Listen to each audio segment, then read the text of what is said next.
Are we going? Well, the clock on this is way off. So, Oh, let's wait a second. Rob Sands is joining now. yeah, we got one commissioner that's joining the meeting as we're talking here, so. Let me do one more count. All right. Okay, here we go. Welcome, everybody, to the Wednesday, June 24th session of the Orange-Douglas County Metropolitan Planning Commission. Tonight, the first thing we have is election of officers. And do we have a quorum of the Planning Commission present? Jeff Crick, Planning Director. We do have a quorum present. All right. This time, I would like to nominate Vice Chair David Carter for the position of chair for the next year. This time, I'd open the floor for any other nominations. I would second the nomination. Well, I haven't made the motion yet, but thank you. Seeing no other nominations, I'll make a motion that we elect David Carter as chair for the 2020-2021 Planning Commission year. Do I have a second? I have a second by Commissioner Willie. And Jeff, if you would call the roll for the vote. Certainly, Jeff Crick, Planning Director. Certainly. Commissioner Ashworth? Yes. Commissioner Butler? Yes. Commissioner Carpenter? Yes. Commissioner Carter? Yes. Commissioner Payton?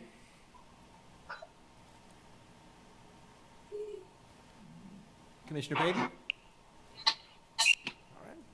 Commissioner Sands? Yes. Commissioner Sinclair? Yes. Commissioner Struckoff?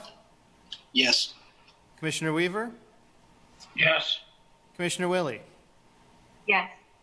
Nomination passes 10-0. Congratulations, David. Meeting's all yours, and I already messed up once. I forgot to have Kyle read the requirements for the Zoom meeting. Oh, golly. Well, should we begin with that before David Carter, chair? Should we begin with that before we continue with the election of the vice chair, to have Kyle read the disclaimer for how we're executing the Zoom meeting? This is Kyle Kobe with Planning. I'd be more than happy to do so. Thank you, sir.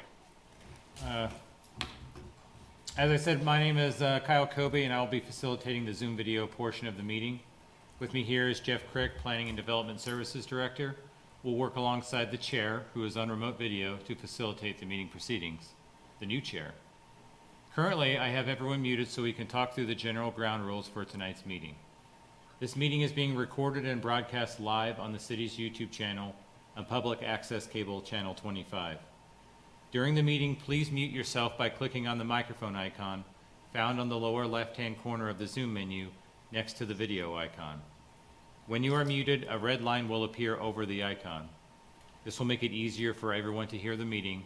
Just remember to unmute if and when you want to speak. In the menu, you can also turn your camera on or off by clicking the video icon located next to the microphone icon. For the purposes of this public meeting, please keep your video on for the duration. If you are participating by phone, you can enter *6 to mute and unmute your phone.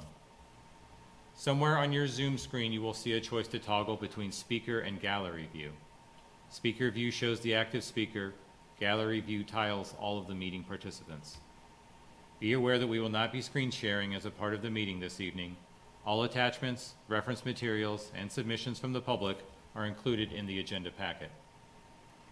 A few reminders to ensure the provisions of the Kansas Open Meetings Act are met. Commissioners, you must state your name and title each time you speak.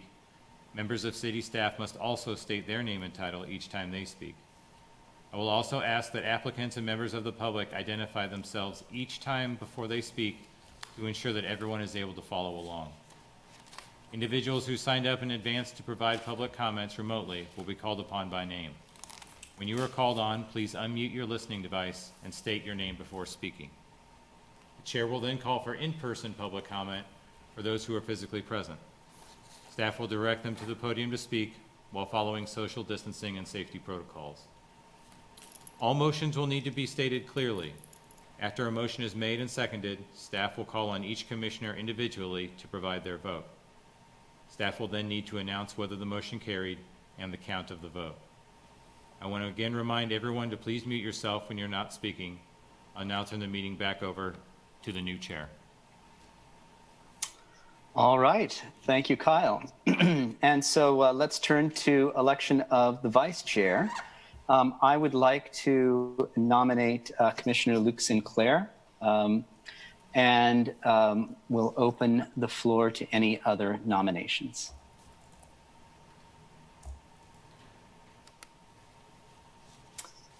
Hearing none. Jeff, would you please call the roll? Do we need a second? Or excuse me, forgive me. I guess with that, I would move to nominate Commissioner Luke Sinclair to serve the next term as vice chair. Do I have a second? Second. I see. I heard Commissioner Weaver. Thank you. And now, Jeff, could I ask you to call the roll, please? Jeff Crick, Planning Director. Certainly. Commissioner Ashworth? Yes. Commissioner Butler? Yes. Commissioner Carpenter? Yes. Commissioner Carter? Yes. Commissioner Payton? Yes. Commissioner Sands? Yes. Commissioner Sinclair? Yes. Commissioner Struckoff? Yes. Commissioner Weaver? Yes. Commissioner Willie? Yes. Nomination passes 10-0. All right. Well, congratulations, Mr. Vice Chair. Before we move on with the meeting, I would like to just take a couple of moments to offer a few words to our outgoing chair. I have been fortunate enough to serve under two outstanding chairs in my time on the commission. The past few months in particular have been a really extraordinary time, testing the skills of even the most experienced leaders. Chairman Carpenter has rolled with the changes and has worked with staff to project a seemingly effortless transition from in-person meetings to Zoom, and I'm grateful for that. Speaking of experience, Chairman Carpenter's many years of service on other city boards and his frequent attendance of neighborhood, board, and commission meetings has allowed him to set an example that will not be easily followed. I want to thank him for his leadership and guidance, and to express my hope that I will live up to his standard. Thank you, Jim. Thank you, David. It is customary in in-person meetings to present the outgoing chair with a plaque. My understanding is that was delivered to you in person today. Did you receive that? Well, I was virtually informed just about that there was something at my front door, and I was left with a nice plaque. So very nice. Thank you very much. It's been a great year, and we've done some, well, I guess the year started out with the final vote and acceptance of Plan 2040, and we've done some other big things since then, and I just want to thank everybody for really stepping up to the plate and doing all the background work and being prepared for the meetings, because that's key, and it's made it really easy. And of course, thanks to all the staff members for their continued professionalism and the extraordinary work they do in preparing the reports and being able to answer just about any questions we throw at them on the spur of the moment at the meeting. So it should be a round of applause for everybody. So thank you again. So good luck, David. Thank you very much. It's most appreciated. So David Carter, Chair. With that, I'm going to turn this over to our regular agenda on communications in particular. And I'd ask staff if we've received any written communications from the public that are not already in our packet. Jeff Crick, Planning Director. All communications were included in your packet. Very good. Thank you.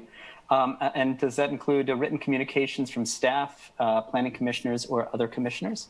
Jeff Crick, Planning Director. It does. Okay, David Carter, Chair. How about written action of any waivers, waiver requests or determinations made by the city engineer? Jeff Crick, Planning Director. None are required this evening. Very good, thanks. David Carter, Chair. With that, I would turn it over to the commissioners and ask if anyone has any ex parte communications to declare. Seeing none, how about any declarations of abstentions from specific agenda items? All right. Then finally, general public comment. We don't have anyone signed up for general public comment, but Kyle, is there anyone in the chamber present to offer public comment on any agenda items or any items not already on the agenda? Kyle Kobe with Planning. There's no one here at this time. Very good, thank you. David Carter, Chair. With that, I'll turn this over to our regular agenda. We've got 7 items.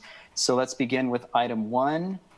Consider making a finding that the projects presented in the 2021 to 25 capital improvement plan are in conformance with the city's comprehensive plan. And I think we've got Brandon to present. All right, good evening, commissioners. I am here this evening to talk to you about the 2021-2025 capital improvement plan. I am not an expert on the entire CIP, but it is posted on the city's website with detailed project sheets if you have any questions about any of that, but I'll give a brief overview. State statute actually requires the Planning Commission to review the CIP each year and determine if the proposed projects are consistent with the policies and goals of the comprehensive plan, Plan 2040. The benefits of a CIP are that it really provides an overall view and a long-range view of the development pattern and promotes coordination of projects. It also allows the city to effectively budget our operating costs across multiple years and prioritize projects. There are multiple types of projects included in the CIP, such as facilities and maintenance, infrastructure, equipment, and land acquisition. And staff has reviewed the CIP for conformance with the comprehensive plan. We've identified multiple chapters of the comprehensive plan that speak to items on the CIP, such as environment and natural resources, Lawrence neighborhoods and housing, transportation, economic development, and community resources. Like I mentioned, staff has reviewed the CIP and has found that we believe that all the projects on the CRP are in conformance with the comprehensive plan, So we would recommend a finding that the projects presented in the CIP are in conformance with Plan 2040 and forward your recommendation to the City Commission for approval. Thank you very much, Brandon.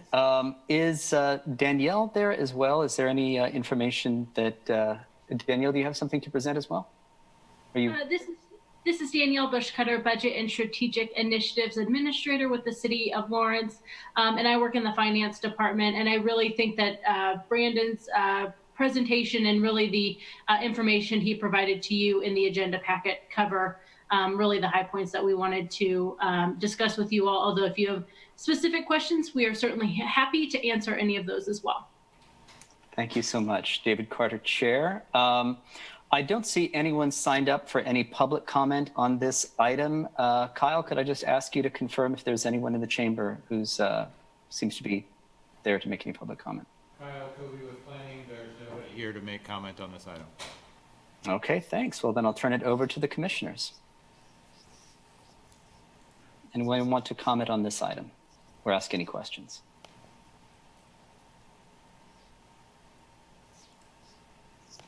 Commissioner Sinclair.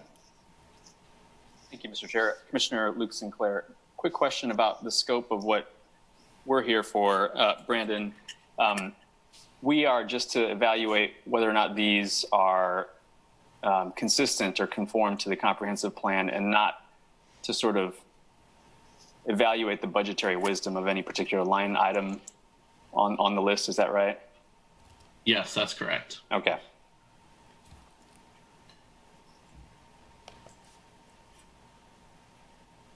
Okay, David Carter, Chair. Any other questions?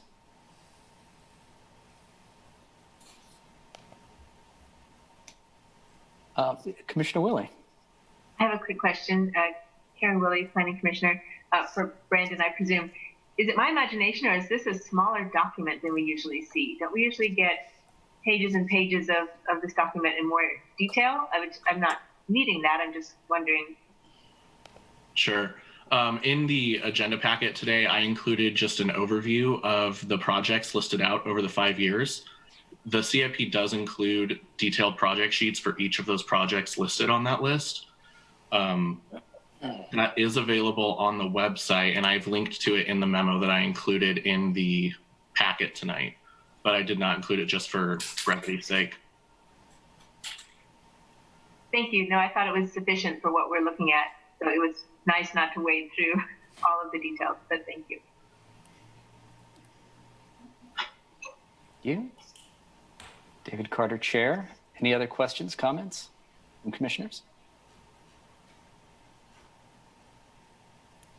Commissioner Carpenter. And Jim Carpenter, Planning Commission. I just point out this is the second year that we received it in this form, and I greatly appreciate it over the 140 or 50 pages that we've received in the past, listing in detail each item down to the cost of each dump truck or snowplow. I think this is a much more efficient way for us to look at it, and we do have the way to go look at the details if we needed to. But as has been stated, our charge is just to do a real quick and dirty big picture overview, make sure nothing violates the comp plan. And of course, everything that's in here as it comes up for the expenditure, if it requires any planning actions, we'll go through more thorough review to make sure it absolutely is in compliance before it takes place. Thank you, Commissioner Carpenter. David Carter, Chair. I want to piggyback on that and express my gratitude for the scoring methodology that's part of the report. I guess I have a question for staff. If I could get a little overview on the status of that scoring process. As it's presented, it's purely the methodology. Could someone describe sort of where we are in that scoring process, please? This is Danielle Bushcutter, Budget and Strategic Initiatives Administrator. I can go ahead and answer this. We do have the scoring complete. It's not in the high-level summary sheet, but the scoring has been completed and is included in those project detail sheets that Brandon had mentioned. And we did present those findings to the City Commission not too long ago. So just became public not too long ago. Perfect. Thanks so much. David Carter, Chair. Any other questions, or does anyone would like to make a motion?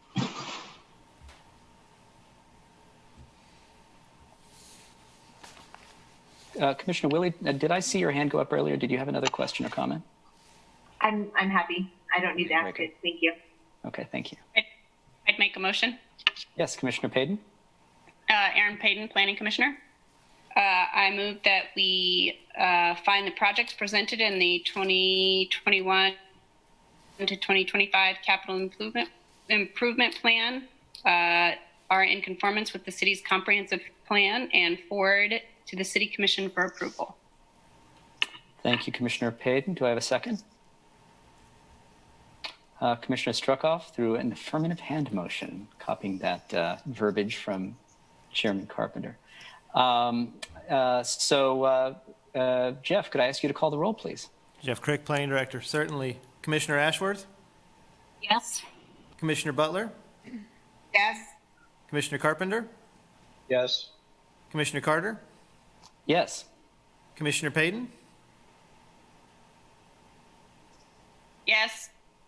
Commissioner Sands? Yes. Commissioner Sinclair? Yes. Commissioner Struckoff? Yes. Commissioner Weaver? Yes. Commissioner Willie? Yes. Motion passes 10-0.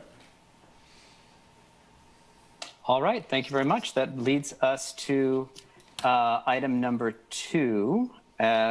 Consider approving a preliminary, I guess these are items 2 and 3 related to the Madison and Jillian edition. The first is approving a preliminary plat, and the second is a rezoning request. And let's see, it looks like we've got Sandy to present on this. Good evening, Sandy Day, Planning Office.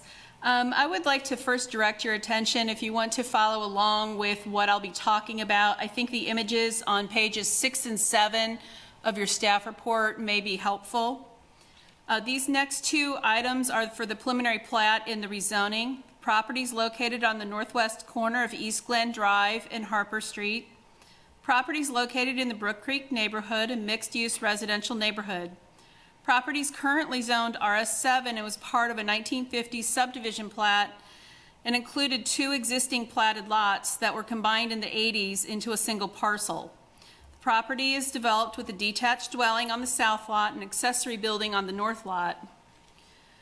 This part of the neighborhood is unique in that it was platted with street rights-of-way that are typically only 50 feet wide.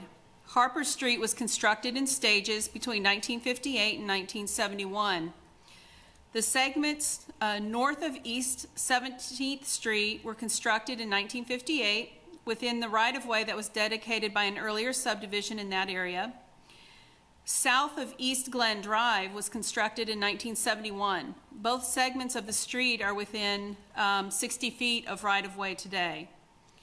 The streets were also dedicated and constructed with an offset, and the city acquired land between East 17th Street and East Glen Drive to construct the connecting link following the same curb lines of the street that you see today. The segment of Harper Street between East 17th and East Glen was not located within dedicated right-of-way, but on land that's owned by the City of Lawrence. There is an existing 30-foot wide or 1/2 street dedication of Harper Street located immediately adjacent to the subject property. Streets not constructed within this right-of-way, and it is excess. The applicant is requesting through the subdivision plat the vacation of that 30 feet of Harper Street. City is party to the subdivision application for the portion of land that's owned by the city that includes the constructed street segment that partially has some excess land. This triangular piece of land was constructed for that portion of Harper Street, is much wider than 80 feet for that particular segment. Segments north and south of that are only 60 feet wide, and that leads into the variance application for the subdivision. Harper Street is a designated collector street requiring that 80-foot designation. East Glen Drive, as noted, was dedicated and constructed with only 50 feet of total right-of-way in 1958. It's also the subject of a variance to reduce the right-of-way as described in the staff report. Property is currently platted with 2 lots. Development of the north lot requires extension of sanitary sewer. By subdividing the property to create multiple lots, the expense of that sanitary sewer extension can be spread across multiple lots. The rezoning and vacation of the unused right-of-way allow for infill residential development in an area that has a similar lot size and development pattern. The zoning proposed for this property is RS5, which allows 5,000 square foot lots. The same zoning is located to the northeast. If approved, the project would create 3 new residential lots and 1 developed residential lot. For the reasons described in the staff report, staff recommends approval of the zoning from RS5 to RS7 and for approval of the preliminary plat to include the variance to allow the reduced right-of-way for East Glen Drive from 60 feet to 50 feet, and for a variance for Harper Street to be reduced from 80 feet to 60 feet. Harper Street variance is technically only impact the southern 150 feet of the property. The remaining street segment exceeds that 80-foot standard. Should also note that Harper Street is scheduled to be reconstructed this year. The street will be constructed within the existing street profile. The additional right-of-way is not required for that project. I'm happy to answer any questions. Thank you very much, Sandy. And is the applicant, would the applicant like to speak, Mr. Maurer? Yeah, CEO Maurer with Land Plan Engineering. Sandy did a real good job of, describing what we're doing here. We're just trying to get some more buildable lots within this area, and it's pretty self-explanatory what we're trying to do. The vacation of that Harper Street allows us each one of those lots to have 5,000 square feet. So that's why that's pretty important to get rid of that or get that 30 feet back into these lots. So I'm happy to answer any questions. Okay, thank you. I think we might have some for you. And then I have two members of the public signed up to speak. Michael Allman. Michael, are you on the call? I am here. Can you hear me? Yes, we can. Thank you. You have 3 minutes, sir. I apologize. I don't have a camera on my computer. Yes, I'm with the Brook Creek Neighborhood Association. And generally speaking, we're not opposed to the concept that Mr. Lehman is putting forth here. We just disagree somewhat on the methodology. One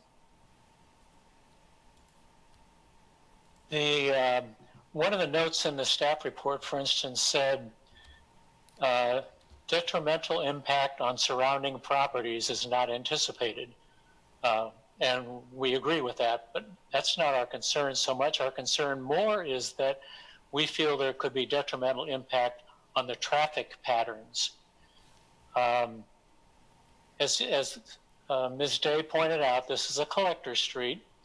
The right-of-way to the north and the south right now is only 60 feet, and they're supposedly wanting to get this section, which is a dog leg, if you're familiar with that, that's wider there than 60 feet, and so it would be reduced to 60 feet.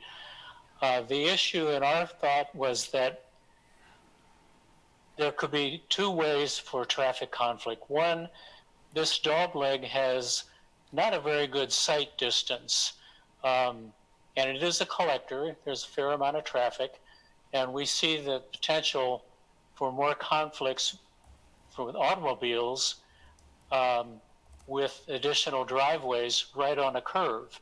And driveways, as staff pointed out, generally are not recommended on collectors in the first place. But on a curve, we find it particularly difficult. The other problem we could see with traffic is bikeways. Harper Street is designated on the Lawrence Bikes Plan from 2019 as a future bikeway. This could take two forms: shared use of bicycles on the street with cars, or a side path. The right-of-way there is probably too narrow for a side path, but if there were put a side path, this project would conflict with that as well. But if bicycles are on the street, then adding more driveways, more conflicts, particularly on a curve, would be problematic in our estimation. So basically what we're thinking, and we put it in our letter, if Mr. Lehman would replat this to two new building lots, and staff does refer to that, then he would have room without getting additional free property from the city. And that's a significant amount of property. It's 3,126 square feet that the city would be giving him. That's virtually a building lot. It is a building lot in RS3. So we're finding that the situation now doesn't warrant going to that extent. We like to see infill, but not this much. We would support two additional lots, which would be 6,250 square feet, also RS5 scale. So that's basically what our concerns are, and we'd be happy to support two additional lots, but not three. Thank you. Thank you, Michael. We also have Matthew Jarmer signed up to speak. Mr. Jarmer, are you there? Hi, yes, Matthew and Ashley Jarmer. I'm sorry. Hi. How are you? All right. We live at 1633 East Glen Drive, so we are actually right across the street from the proposed development. And we would like to express that we agree with the right-of-way concerns addressed by the Brook Creek Neighborhood Association. That curve, we have only seen increased traffic since we have lived here for the last 8 years. And it just seems to us to be a safety concern, especially as the Brook Creek Neighborhood Association mentioned with the new proposed driveways. That would be our primary concern, is just the public safety concern there. Our secondary concern is that the communication we received, and I will be honest that I only looked at that communication. It did not go online until earlier this week, but I did not understand from the written communication we received what exactly was proposed. We understand now that there are 3 additional houses being proposed on those lots. I initially thought it would maybe be 1 additional house based on the communication. That's probably my ignorance of the city zoning process, but I feel that many of my friends and neighbors may feel the same way. So that would be our secondary concern, is that we're unsure that our neighbors understand what's being proposed as well. Thank you for your time. Thank you, Ms. Jarmer. That's the end of the public that's signed up. Kyle, is there anyone in the chamber who's present to make any comment? Kyle Kobe with Planning. I don't see anybody here to speak on this item. Okay. David Carter, Chair. With that, I'll turn it back over to the Commission then. Any questions or comments for staff, for the applicant, or members of the public?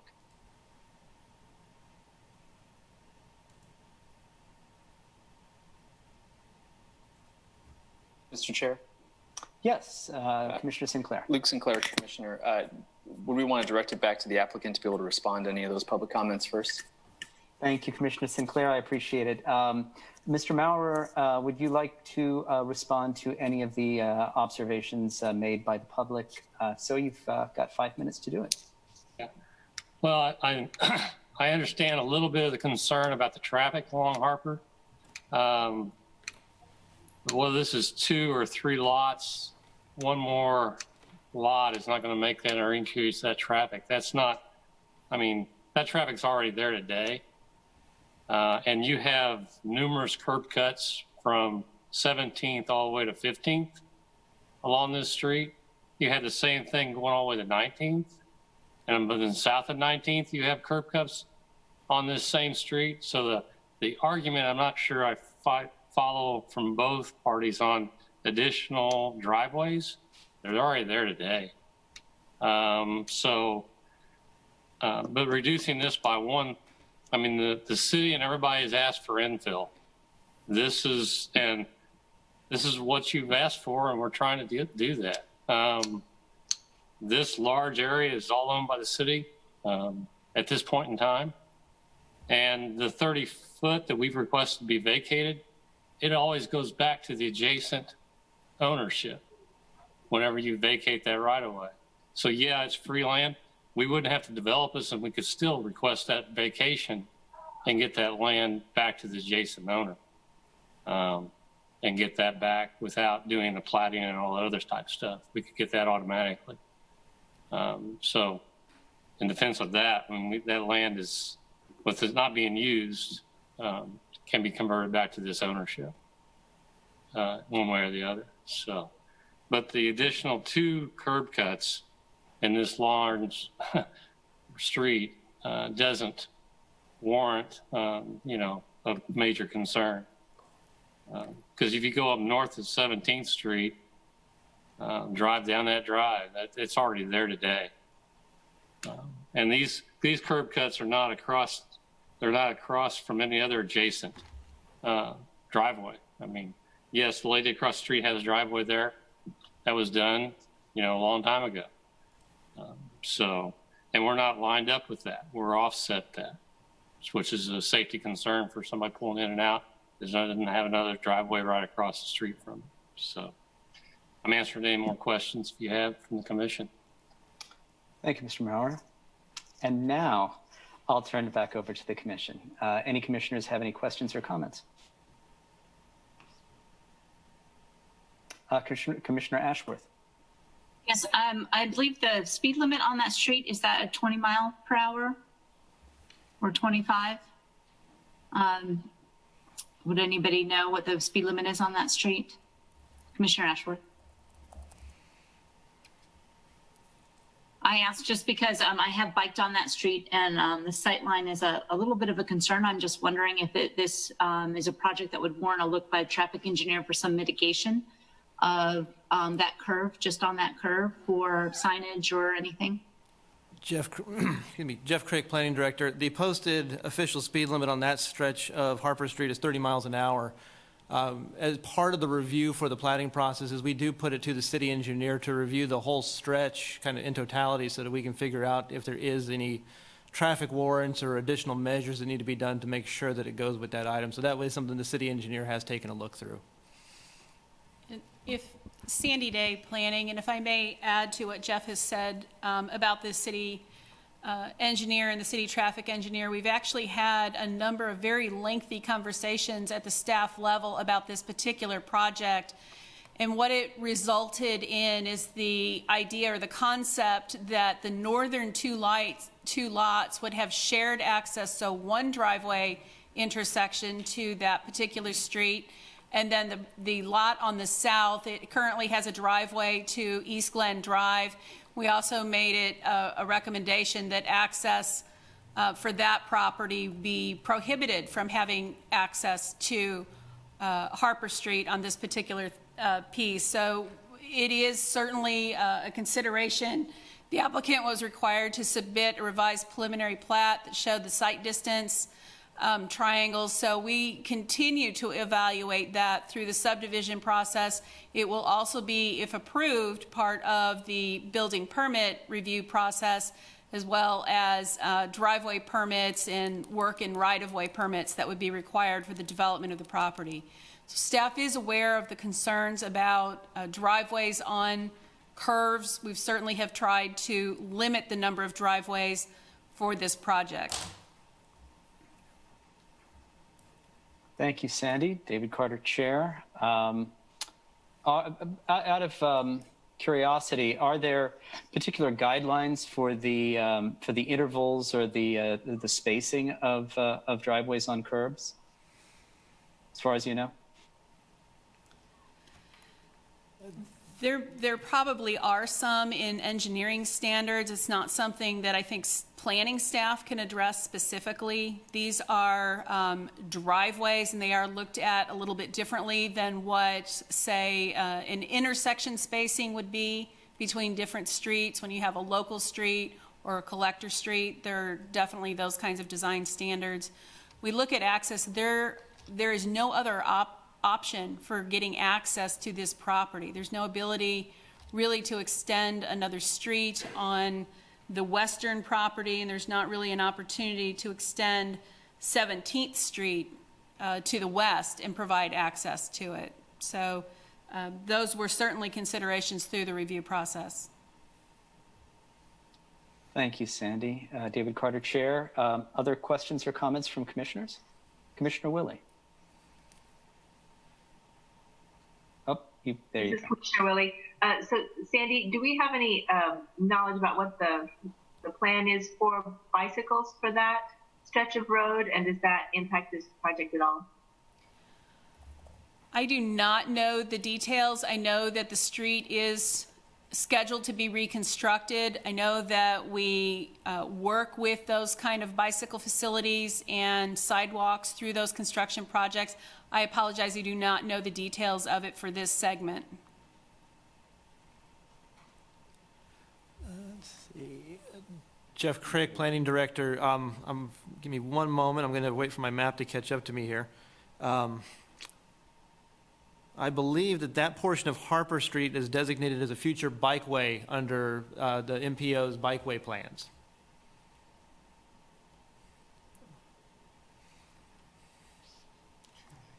Commissioner Willie, does that address your question? I guess I don't know what that means for this road in terms of being a future bikeway. Is that something you can tell me more about, Jeff? Jeff Crick, Planning Director. Give me a minute, and I will look that up and see what I can find real quick. Commissioner Struckhoff. If I may, for that, by having served on the Bicycle Advisory Committee and also helped develop portions of the bike planning map. That section of Jeff or perhaps MPO, not tonight, but might be able to answer this better, would probably be an on-street, perhaps a shared lane that is a facility, not a bike, not a side path, and probably not a bike lane, but it might be designated as a bike route or with sharrows or other pavement markings indicating that it is a preferred bike route. These types of designations would normally indicate where cyclists choose to ride. That is, we like to say that cyclists, bike route signs and things like that don't tell us where to ride. They tell us where cyclists already ride because of the preferred volume of traffic or speeds or directness to any destination. So I would imagine that on this street, especially given the construction of all the driveways on Harper north of 17th, would probably be an on-street facility, because if you can imagine trying to get a side path along those residential properties north of 17th, or putting a bike lane on that street where there's parking, heavily used on-street parking, you're probably looking at a shared use or sharrowed sort of facility. And I would ultimately defer to MPO on that, of course, or any indications that Jeff would have on his map, but that would be the likely, I would guess, future facility. Jeff Crick, Planning Director. Commissioner Struckoff is spot on. It'd be designated as a marked shared lane, which would include a sharrow being included on the street. So Commissioner Struckoff was right on point with that one. I have a question about that then, because I was going to disagree with that, but maybe Jeff could answer this a little better. So one of the things we've done on Transportation Commission, Multimodal Transportation Commission, which I serve on as well, is discuss level of comfort for riding. And so one thing that's been discussed is changing or designating certain facility types for certain roads. And I don't recall specifically anything for this road that we've discussed, but I just wanted to make sure there's nothing about that, because it could not be a sharrow, but I don't think we've discussed this specifically. So, I mean, it could be something like a bike boulevard. I don't think that's probably the case here.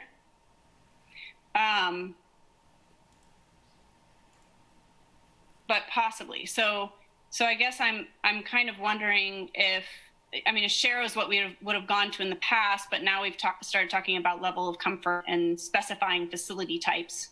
So I just wanted to throw that out there to keep it in mind, and maybe Jeff has something on that, but that would be matters we've kind of talked about in Multimodal Transportation Commission. Thank you, Commissioner Payden. David Carter, Chair. Jeff, is there anything you'd like to say in response to that? Jeff Crick, Planning Director. I know that's been a key discussion point at Multimodal Transportation Commission, but I don't have enough familiarity to speak on that at this point in time, I hate to say. Okay, thank you. Any other questions, comments from commissioners? Commissioner Carpenter. Jim Carpenter, Planning Commissioner. My question goes to neighborhood traffic calming plans. I know we had a list in the past with identified stretches of street that had to rise up to the top before they were repaired. And I happen to live on one that was getting close to the top of the list when they stopped that process. And the last I heard, they were going back to looking at neighborhood traffic calming issues. So it's a question to staff, where Commissioner Payden, in her role on the Multimodal Transportation Commission, where are we in getting to neighborhood traffic calming? And I'm saying this because I'm very familiar with this street. It's a very popular cut through, and it's a very dangerous cut through, because of the number of driveways, the number of cars that are in the driveways between 17th and 15th Street. The fact that one of those houses has got 2 dump trucks parked in the driveway, which periodically take up the entire street, blocking the street. People park on the street. And for this to have bicycles on it, that's an accident waiting to happen unless there's some consideration in neighborhood traffic calming to turn this into a one-way street in one direction. And this situation's only going to get worse should the eastern end of 19th Street ever be opened up to the East Hills Business Park. Brook Creek, as well as Barker neighborhood and every neighborhood between the east end of 19th Street and Iowa are part of a coalition that are trying to oppose the opening of that intersection, because this has been identified, this very cut through has been identified as the main traffic route for people to get to work should we build out the East Hills Business Park. So there's going to be more and more traffic on here. The plan that's before us certainly addresses the infill goals of Plan 2040. I don't have problems per se with what's before us, but this stretch of road needs attention. And I know that it's scheduled for repavement or whatever we want to call it, but it's not going to take care of the amount of traffic that's on it now, the number of cars that are parked along it now, or the anticipated future use of it should the East Hills Business Park ever build out. So where are we in neighborhood traffic calming, and how will that impact the safety of the street down the road? And how far out would that be? Jeff Crick, Planning Director. That process is currently underway with Municipal Services and Operations. There is a staff team that is meeting with a consultant to kind of work through those details and figure out what that plan will look like. I know the plan was scheduled to hopefully be wrapping up by the end of the calendar year, but I think that timeline has been adjusted due to COVID, and I don't happen to have an update on when that would come to the commissions for their consideration. And if I may, real quick, I'd like to make a correction there. I had the wrong portion of the map pulled up earlier. I was correct earlier. It is listed as a future bikeway between 15th Street and including the turn here going down to 19th Street. It's at 19th Street is where the shared marking would come into effect. So this portion of the road is still labeled as a future bikeway in the current plan. So I hope that answers the commissioner's questions. Commissioner Carpenter, does that answer your question? No, Jim Carpenter, Planning Commissioner. I mean, it's an unsafe street now.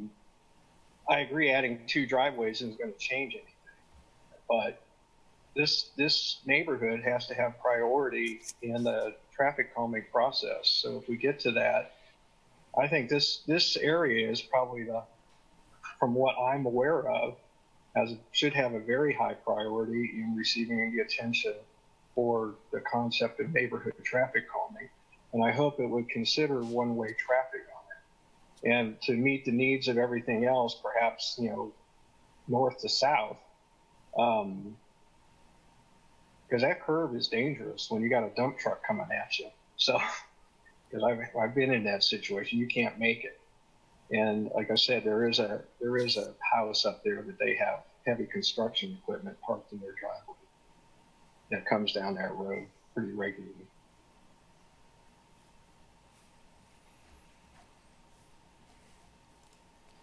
Any other questions, comments? Planning Commissioner. Yes, Commissioner Payden, please. Just to check to make sure we're on the same page. Commissioner Carpenter, so you're talking about, you're aware that there's the new neighborhood traffic management policy sort of in the works that is taking a more multifaceted approach than, okay, I just want to make sure. Okay. Exactly. That's where my question is. How far along are we in that process of having that rolled out, and where will it be first used? Because we're creating this stretch of road with given future development or planned future development. It looks perfect on all the maps, but in reality, it's a very dangerous street for traffic. So I think this this should receive high priority once you get to that point of working on those neighborhood traffic calming plans. David Carter, Chair. I'd like to pick up on Commissioner Ashworth's question about traffic mitigation and ask, as a consequence of this request, what could or would be the effects on, traffic planning on that particular stretch of road? And I guess this is for Jeff or Sandy. Jeff Crick, Planning Director. I'm not sure I understand the question, Mr. Chair. Is it what it would be the long-term item for that one, or just the immediate? I'm not sure I follow. Well, recognizing Commissioner Carpenter's observation that, and also in response to Mr. Maurer's observation that this won't have a significant effect, but it won't have a salutary effect on traffic safety. What could be a response by the city? What could be a timeline for the city to respond to any changes brought about by this proposal? Jeff Crick, Planning Director. Commissioner, I'm not sure we're equipped to answer that question. The city engineer and the Municipal Services and Operations Department would have to look at that from an engineering standpoint to really get that issue to you. So I'm afraid we don't have that kind of information available this evening. That's fine. Thank you. I appreciate it. Any other questions, comments from commissioners? Commissioner Willie. Commissioner Willie. So I guess kind of the question we're looking at is there a difference between 2 houses, 2 driveways, and 3 houses, 2 driveways on this stretch of road? I think that's what we're asking, right?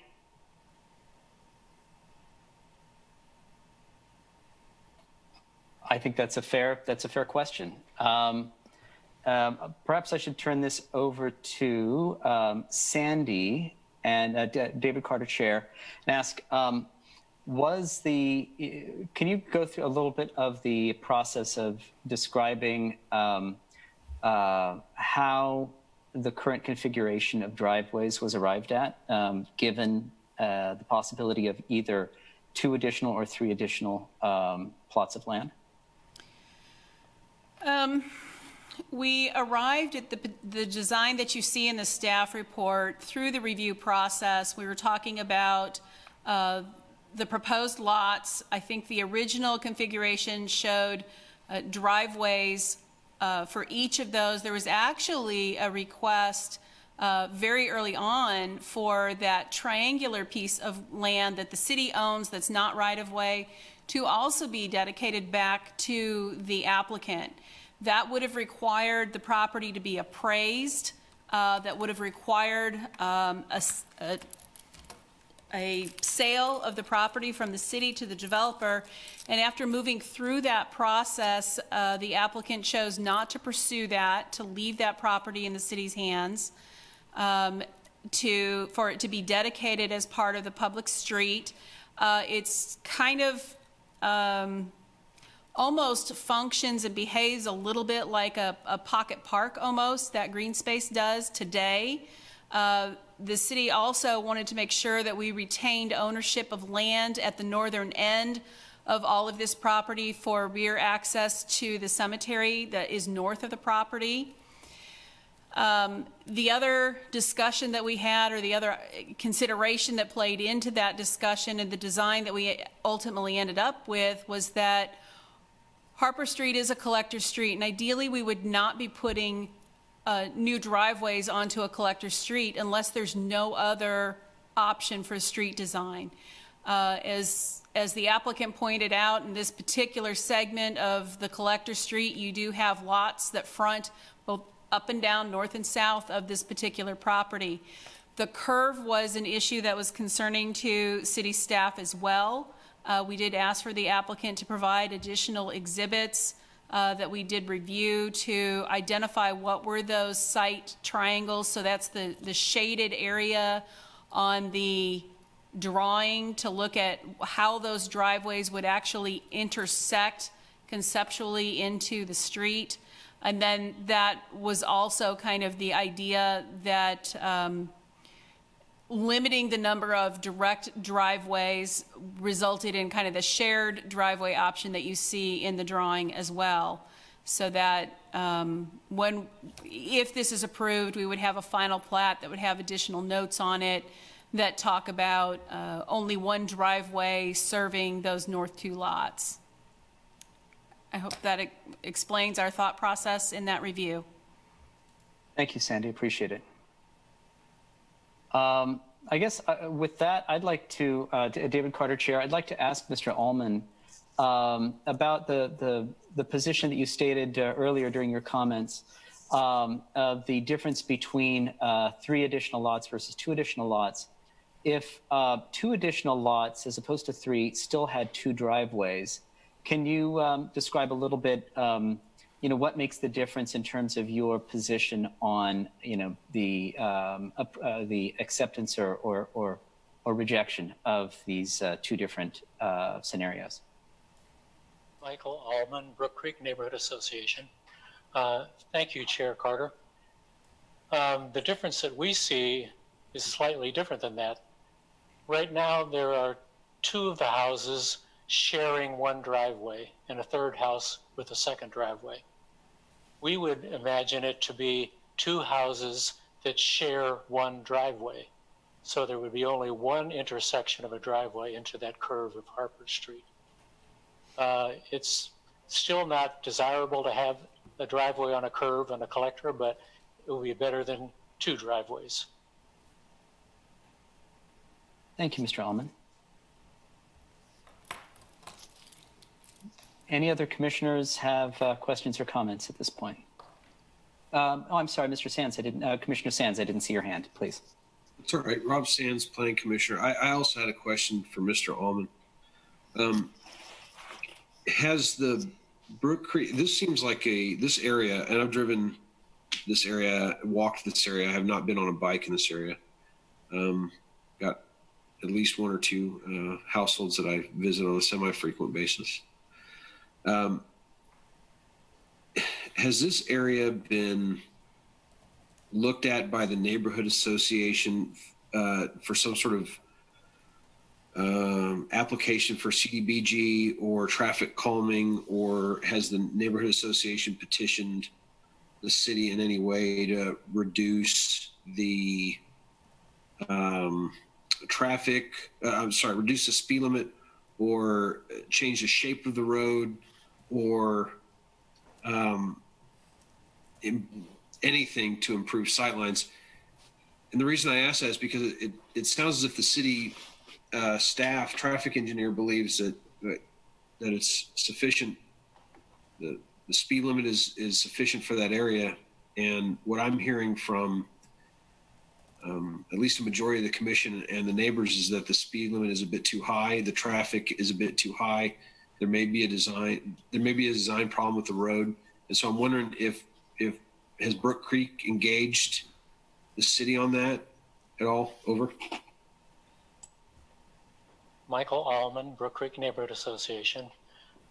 Thank you once again. Yes, we've been engaged with the Cdbg program as well as the Neighborhood Traffic Management Program. And just for some context, you probably know that right now there's a proposal, I believe it came out of the Traffic Management Program, to reduce the speed limits of residential streets, such as East Glen, from 30 miles an hour to 25 miles an hour citywide. That would not apply to Harper, though, because Harper's a collector street. That being said, Brook Creek neighborhood would love to see the speed limit reduced on Harper Street, but right now there's no statutory way in Kansas law to do that. On the other hand, we a year ago applied for and received approval of Cdbg funds to mark various streets in our neighborhood as 20 miles an hour, which already are reduced to 20 miles an hour. East Glen Drive is one of the streets that is posted as 20 miles an hour. So that street, along with several others, would receive pavement designation, pavement markings, large number 20 with, speed limit signs on the street. That would help in some regard. Once again, though, it wouldn't affect Harper itself. But yeah, we are very concerned about the speed limits in our neighborhood. I'm intrigued by Commissioner Carpenter's suggestion of making that street one way. I kind of doubt that the city would be willing to do that since it's a collector, but I agree that it needs to be addressed somehow, particularly with this curve that is dangerous, particularly if it's shared, as Commissioner Struckoff pointed out, is a shared use between bicycles and automobiles sharing the street itself. The way we look at this issue tonight in that whole context, since we can't address all the traffic concerns, is at least limited to one driveway. And the way we see doing that is by having two lots that are 6,250 square feet, and those two lots would share one driveway. Thank you. Thank you, Mr. Allman. Commissioner Willie. Changing topics just a little, this is Commissioner Willie. Sandy, can you talk about the sanitary sewer you said needed to be extended in order to service just the north lot? And that's why one of the reasons for having 3 lots here to help pay for that infrastructure improvement. Is it only the north lot that's needed, or can you tell me more about that? Sandy Day Planning, I can comment a little bit, and then CL Maurer may be able to provide more comment about that. So the property is platted today. There's 2 residential lots in there today. The applicant could request a building permit on that northern lot, but sanitary sewer would need to be extended. And I believe really kind of the only way to do that is to take it up on the western side of the property. So that's a hefty expense to extend sanitary sewer. So it is typical for developers to want to try to spread that out and pick up 2 or 3 lots in that kind of scenario. Thank you, Sandy. David Carter, Chair. Mr. Maurer, would you like to say anything in response to Commissioner Willie's question and Sandy's observation? Sure. Yeah, there's existing sanitary sewer. There's down the center line of East Glen Drive, and it stops about halfway where the existing house is. There's another sanitary sewer on the east side of Harper Street. The problem is to get to that sanitary sewer, you'd have to bore Harper Street for 1 or even 2 houses. Boring for any time, it's $300-400 a linear foot. So that's just not, for 2 or 3 houses, it's not worth it. Coming up the backside on the west side, digging that sewer up is, more economical. We still have to go in the middle of the street, but if you end up with 3 lots, at least you've knocked that price down. $50 or $60 a linear foot for sewers. It doesn't take very long for you to add it up. So that's the reason why we've gone that route with the sewer to the west of those lots. So. Thank you, Mr. Any other questions? No, there may be. David Carter, Chair. Commissioner Ashworth? Commissioner Ashworth, just real quick, is there any way to possibly configure these lots and driveways so that it would be 3 houses with just 1 driveway? Any way to connect that so there's just 1 entrance onto Harper? Is that a question perhaps for Sandy? That for Sandy or for Mr. Maurer, I believe. Sandy Day Planning, I would defer that to the design piece from Land Plan Engineering. Thanks, Sandy. Sorry. There might be a way. I mean, you just got to understand, as soon as you start doing that, there's got to be ways to turn those vehicles around. And we just got to make sure that we have that to do and enough room to do that. And it's also whether the city engineer would like to, I mean, one curb cut, yes, that would probably work. We just got to make sure that we can't just trap somebody in a driveway. And you got to watch that. So Understood. Just wondered if that was a possibility and thinking about mitigating some of the circumstances here. yeah, I mean, everything's possible. I mean, but reducing it to 2 lots like it is today, we wouldn't have had to go through this whole planning process. We still don't have access. We'd have the same problem. We'd still be here trying to figure out how we get access to those lots. That wouldn't change anything.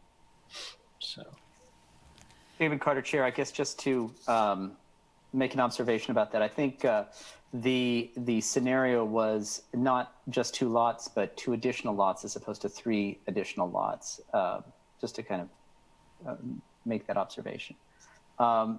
Commissioner Willie. Yes, Commissioner Willie. When we decided to push for infill development, we also kind of made a commitment to look at ways that we can get over some of the obstacles for the infill development options. We knew that the lots that were left are more tricky and more difficult to develop, and yet we asked for that anyway. So I just want to put that as part of our context that, and Mr. Maurer did point that out, that we did ask for infill, and this is what infill looks like. It looks tricky because it comes into existing neighborhoods and existing neighborhood problems.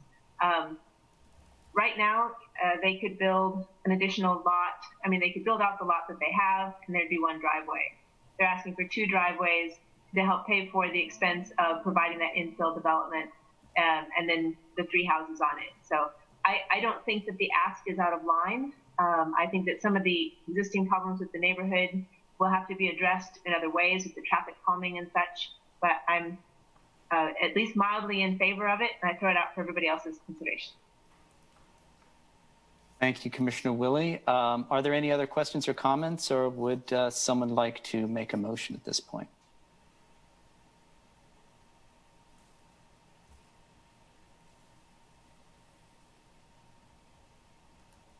Point of order, Carpenter, Mr. Chair.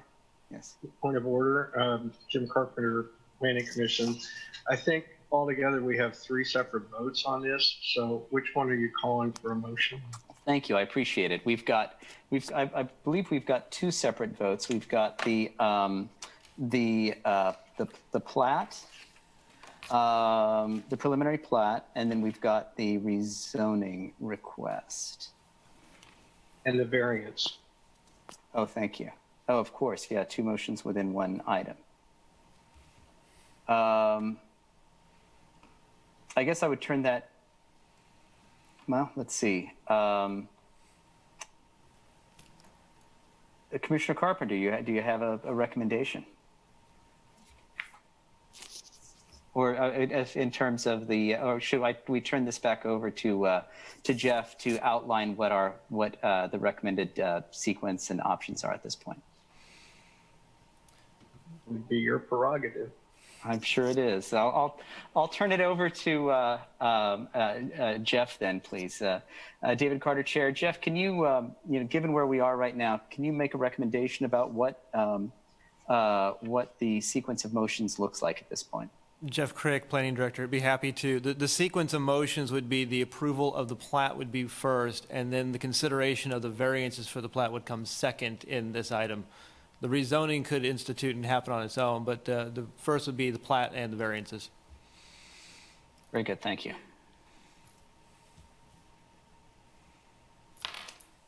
So that said, Commissioner Willie, are you in a position to make a motion at this point? Forgive me for picking on you. If you think we're ready, I'll make a motion. I move to approve the preliminary plat for Addison and Jillian addition, subject to the condition of providing stormwater runoff measures to protect adjacent property. And we are the deciding body on preliminary plat. Thank you. Do I have a second? Commissioner Sinclair has approved through a hand motion. Any further discussion on that item?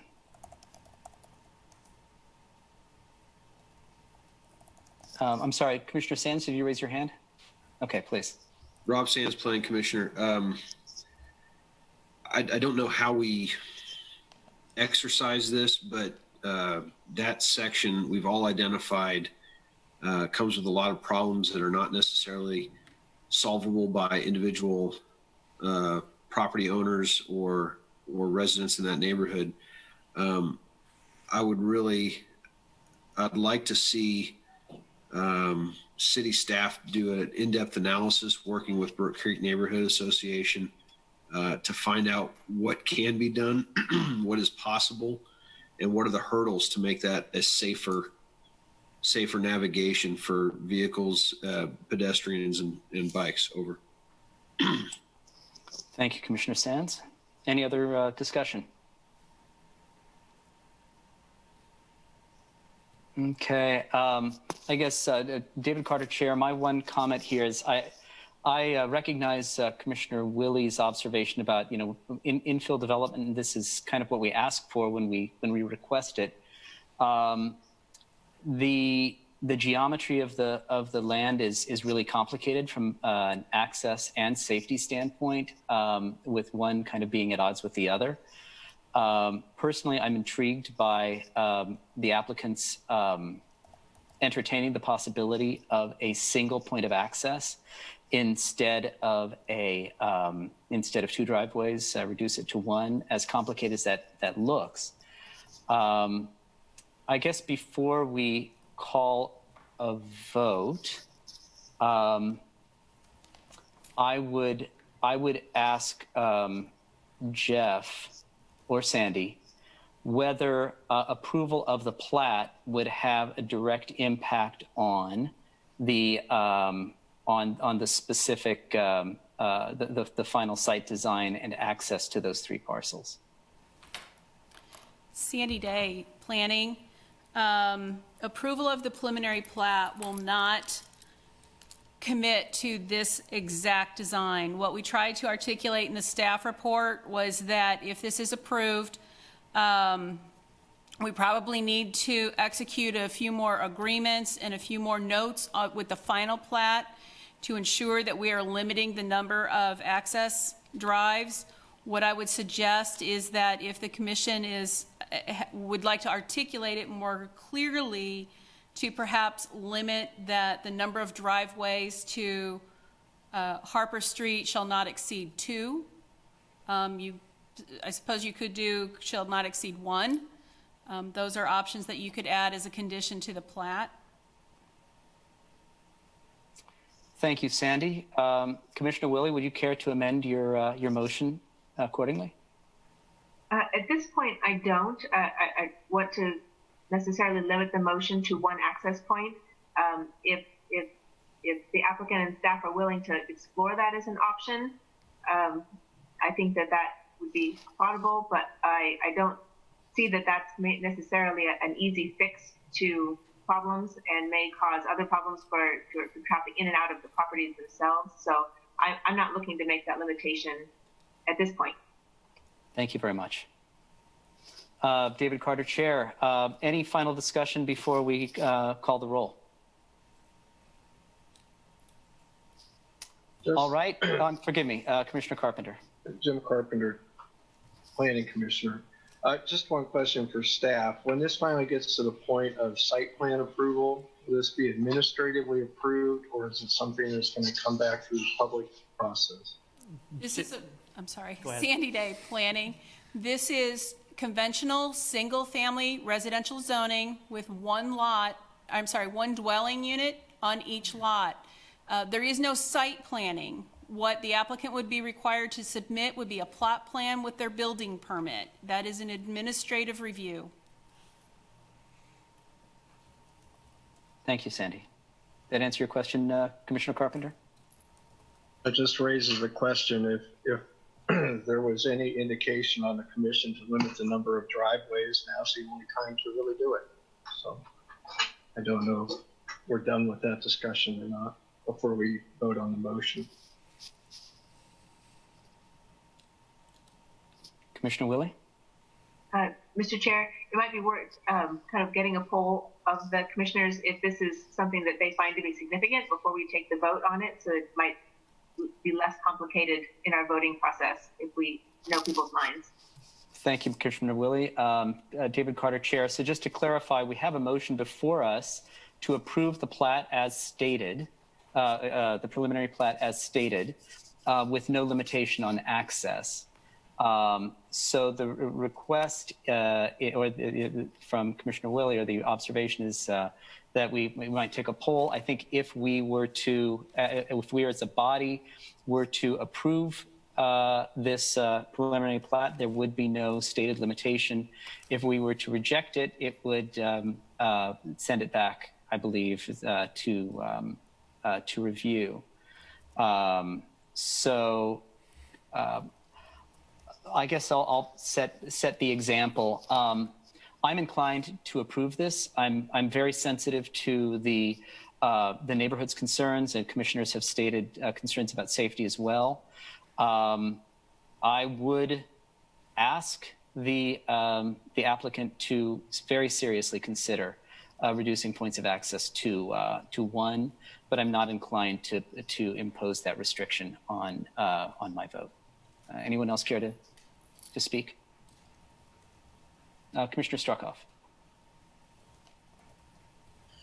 I'm inclined to support the plat as proposed. I think they have condensed the driveways somewhat. I appreciate their willingness to explore that, but I think, as Commissioner Willie has indicated, that could create more problems for access within and between these lots sharing a driveway. And I think that the second driveway in this case is a minor, despite its location on the turn, I think it's a minor consideration in the overall problems that we've discussed here tonight. And so I'm comfortable supporting the plat as proposed. Thank you, Commissioner Struckhoff. David Carter, Chair. Anyone else care to speak? Commissioner Sinclair. Commissioner Luke Sinclair, I agree with Commissioner Struckhoff and some of the other comments been made. I think this has been an avenue for a larger issue involving the street to come to our attention, but I don't know that limiting the points of access on this particular preliminary plat is going to have any sort of meaningful impact on that, from what I've heard. So I'm in favor of approving the plat as is. Thank you, Commissioner Sinclair. David Carter, Chair. Anyone else? Commissioner Carpenter. David Carpenter, Planning Commissioner.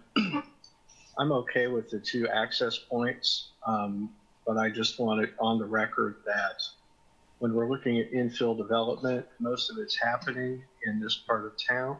So when we finally get to looking at the traffic calming or traffic flow through the neighborhoods, that since Brook Creek seems to be having more of this type of development, that they might be considered high on the list for the first neighborhood to have these issues addressed when we get to that stage.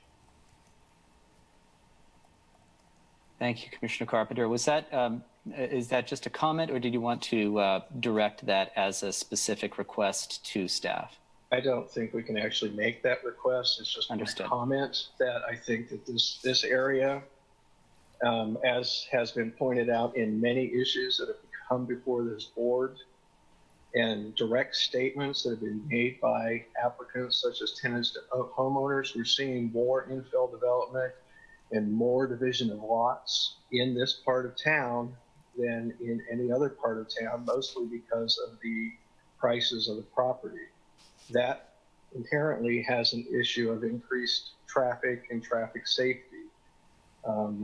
As I've said earlier, this particular stretch of road with its current classification, I think deserves a high priority in addressing the flow and the amount of traffic on that street, and perhaps even a review of its designation as a collector street. It is a neighborhood street. I mean, it's very odd for a collector street to have that number of lots and driveways on it. That inherently makes it dangerous as a collector street.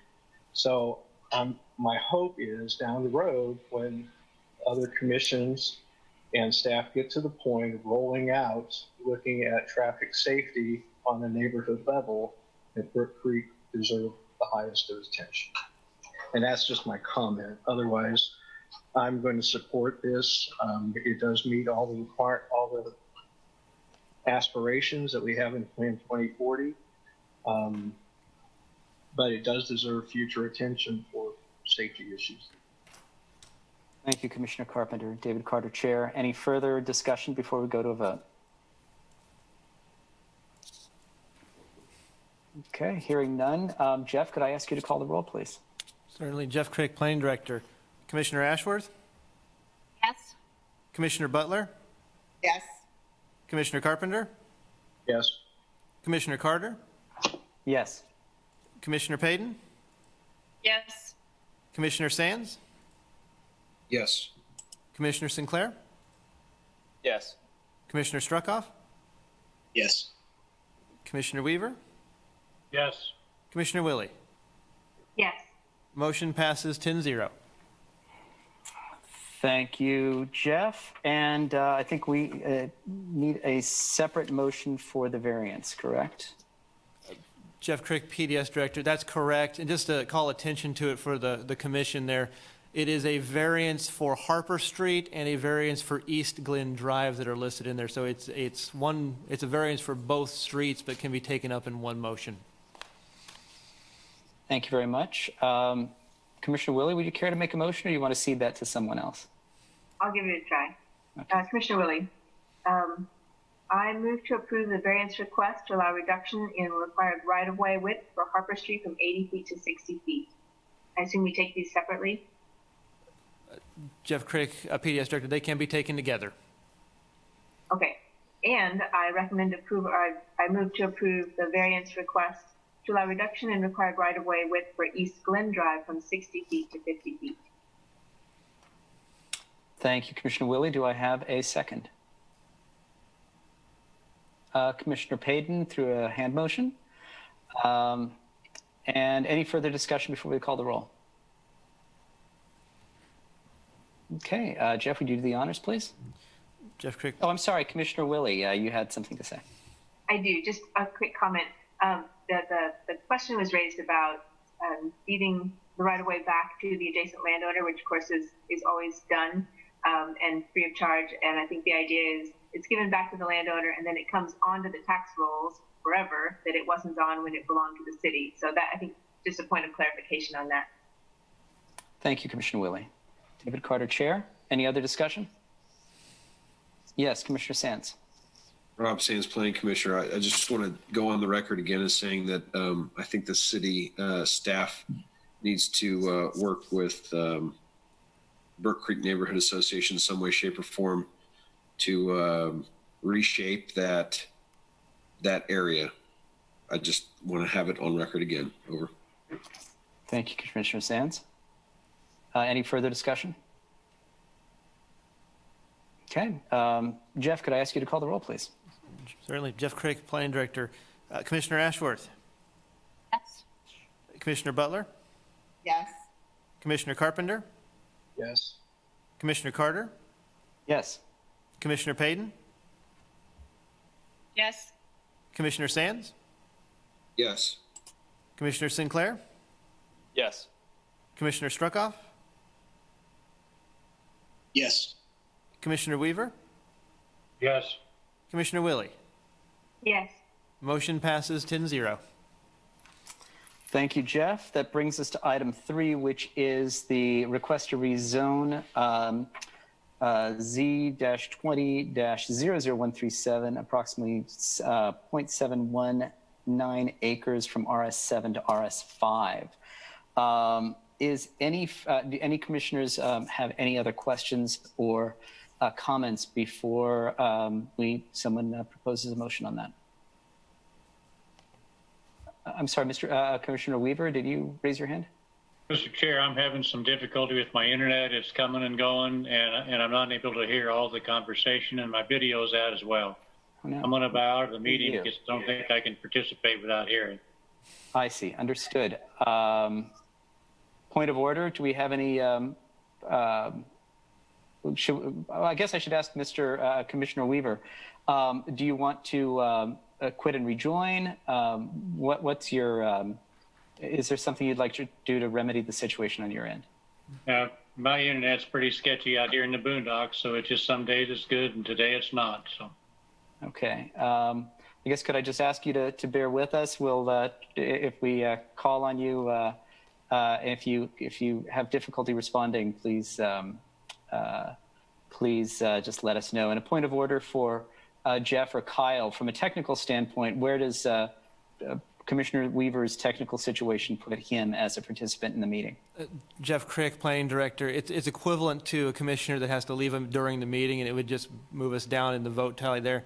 Another option that may be available if Commissioner Weaver would like to take advantage of it is also he can call in and we can do it by phone if that would be an option that is available. We can have Denny kind of work to get that detail set up and on the book. So another option that is available if need be. So Commissioner David Carter, Chair. Commissioner Weaver, did you hear Jeff's response? Would you like to dial in by phone? I heard portions of it, but I think I just need to bail. Thank you. Okay, thank you, Commissioner Weaver. Sorry to miss you, and have a good evening. So getting to item 3 then, would someone care to make a motion, or do we have any further discussion on the rezoning request?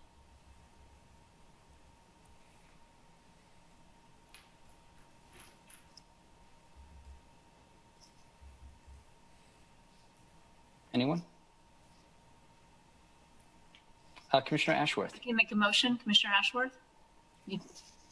Yes, please. Commissioner Ashworth? I move we recommend approval of the request to rezone approximately 0.719 acres from RS7 district to RS5 district based on the findings presented in the staff report and forwarding that recommendation to the City Commission for approval, subject to the provision of a revised legal description per city approval. Thank you, Commissioner Ashworth. David Carter, Chair. Do I have a second? Let's see. I think Commissioner Sinclair's hand went up first. I have a second from Commissioner Sinclair. Any further discussion before a vote? Okay, hearing none. Jeff, would you call the roll, please? Jeff Crick, Planning Director. Certainly. Commissioner Ashworth? Yes. Commissioner Butler? Yes. Commissioner Carpenter? Yes. Commissioner Carter? Yes. Commissioner Payton? Yes. Commissioner Sands? Yes. Commissioner Sinclair? Yes. Commissioner Struckoff? Yes. Commissioner Willie? Yes. Motion passes 9-0. Okay, thanks. Before we move on to item 4, I want to thank the Jarmers and Mr. Allman for spending their time with us this evening, expressing their views. I'll go ahead and move on to item number 4, considering a special use permit for gas and fuel sales at 6300 Bob Billings Parkway. I think we have Sandy to present. Thank you. Sandy Day, Planning Office. The proposed request is for gas and fuel sales, a use to be located on the northwest corner of Bob Billings Parkway and Langston Way. Project occupies just over 2 acres of a 15-acre CN2 district known as Langston Commons. Property was recently replatted to create a parcel included in this request. The minor subdivision has been approved and is ready to be recorded. Staff will be delivering that documentation to the Register of Deeds in the next several days. The proposed project includes a 4,817 square foot building and 7 pump islands. The project also includes an access driveway to Langston Way along the north property line that will be shared with future commercial development as this area builds out. This will be the 3rd Casey's project in Lawrence, and the proposed building is the same size as the building constructed along West 6th Street. The proposed project complies with the development standard of the Lawrence Development Code and the commercial design guidelines described in the staff report. The application represents the first commercial development of this property. The zoning requires the use to be at a neighborhood scale, and the proposed use is permitted in the district, but because of the vehicle orientation of it, a special use permit is required. There's no direct access to Bob Billings Parkway. With this development, that access is restricted per the subdivision plat. The entire CN2 district property, as that area develops, the intersection improvements will be required, and as part of the subdivision process, the property owner was required to execute an agreement not to protest the formation of a benefit district. It's likely that a traffic signal would be required in the future, depending on the scale and development timing of the remaining property within the CN2 district as traffic warrants are met. Traffic signal is not required with this project at this time. The project is located near to a multi-use path and includes pedestrian connections to the public sidewalk and to the pathway. Almost an acre, 0.7 acres of the site would be left in open space at the rear of the building, providing additional green space to the site. Special use permit site plan will function as the enforcement tool for the development, and there's no recommended time limit for that special use permit. Staff did receive a few communications after the published deadline, both in favor and in opposition to the project, and those communications will be forwarded with the staff report and minutes to the City Commission when they consider the item. Staff's recommendation is for approval with 2 conditions. The first condition related to the minor subdivision being recorded, as I mentioned, and the second condition is related to stormwater design of the site. It's determined earlier this week that an easement for the discharge is not required. The site plan will be revised and reviewed a final time for compliance before it's released for the issuance of a building permit if this special use permit is approved. I know the applicant is online. I believe there are several speakers online that wish to address this project, and I'm happy to answer any questions for you. Thank you, Sandy. And I've got 3 names down for the applicant. We've got Jeff Laubach, Mike Bryant, I guess 2 names. Jeff Laubach is stated twice. Mr. Laubach or Mr. Bryant, would you care to speak to us? Good evening, Jeff Laubach, SBB Engineering. I'm the civil engineering consultant, ECs on this project. Sandy did a great job giving the summary of the project, and Mike and I are here online for any questions that you may have. Thank you very much. So we've got 4 folks signed up to speak. I would just ask the speakers to state your name and please keep your comments within 3 minutes. First on the list is Maya Rose. Is it Maya Rose? Is that correct? Maya Ray. Rose is my middle name. I see. Okay, sorry. So hi, Maya Ray. I'm one of the residents in the Langston Heights subdivision, and I do have concerns about the project predominantly regarding both safety and neighborhood impact of the project. I am aware that in terms of the structure of the project and how it's been laid out and the concerns that have already been addressed in the Planning Commission documents, that, you know, it is stated it will not impact property values, it will not impact the neighborhood significantly. I do find that a little difficult to believe, given that that is a primary route in and out of the neighborhood, and this would put a major large business, which could have significant vehicle traffic added to the neighborhood that we don't currently have. This is a fairly quiet subdivision. So I do have concerns about that, particularly on the property value end. I know that when I selected to live in this subdivision, it was largely due to it being a quiet neighborhood, despite the fact that it has excellent access to K10 and I-70. And I do have concerns about the impacts that adding a very large fuel sales station would add, no matter how nice it is. I do like Casey's quite a lot, but just on principle, I have issues with that. And the other thing is that, again, because that is a significant walking trail around our neighborhood, I do have concerns about the impact that that would have on the ability of families that live here that I see all the time, families with kids, families with animals. I walk 2 dogs of my own around that trail back into our neighborhood, and I do see the addition of a large gas station like that as being detrimental to our ability to use that path. And I, of course, have concerns for, bikers that use those paths to ride as well. So I'm not entirely opposed to the project. I just think that it's not necessarily what we would have picked as the operative large first business to go into that lot. And I do think that there are a lot of other, excellent small businesses that I would be incredibly happy to support going in that commercial space that wouldn't give me so many concerns about impact on the neighborhood.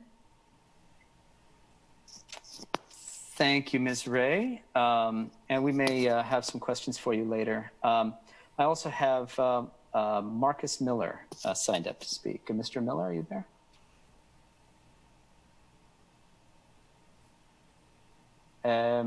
Kyle, do we have you had any Marcus Miller sign up? Kyle Kobe with Planning. I'm showing a Marcus Miller in the meeting, but the video and microphone are both showing as off right now. We might. Oh, I see. We might move to one of the other folks on this agenda. Of course. There might be some technical difficulties going on. Thank you. Well, we'll try again with Mr. Miller. How about Connie Stoker? Ms. Stoker, are you on? I am. Good evening, members of the Planning Commission. My name is Connie Stoker, and I'm here to advocate for the denial of the special use permit because the size and the type of business is not compatible with the residential neighborhood into which it is proposed to be placed. 7 lanes of fuel pumps with 2 pumps per lane. That is 14 fuel pumps. This would be one of the largest gas station setups within the city of Lawrence. Most of the other gas stations within the city limits have 2 to 6 total pumps. The scale of this operation speaks to the number of vehicles expected to frequent this facility. This is not a neighborhood gas station, and I question if this qualifies as a neighborhood scale commercial use operation. The placement just off K10 and close to Clinton Lake leads me to believe that this business will attract a more transient travel population into a quiet family neighborhood. Not to mention the close proximity to the 2 elementary schools, one of which is within sight. This 14 fuel pump business with up to 25 parking spaces marked off in front overwhelms this area of Bob Billings, which is not a commercial thoroughfare like 6th Street just to the north. I am concerned that approving this fuel permit will set a pattern for the future businesses that will locate here away from a neighborhood focus to a large-scale commercial activity. Thank you. Thank you, Ms. Stoker. David Carter, Chair. We also have is Natalie Yoza on the call. Please, Ms. Yoza, feel free to unmute yourself. And there is a sunshine on my face from the window, but thank you, commissioners, for letting me speak today. I am Natalie Yoza, a proud Lawrence resident that lives near this site, and I'm, again, like the other neighbors, advocating against granting this special use permit.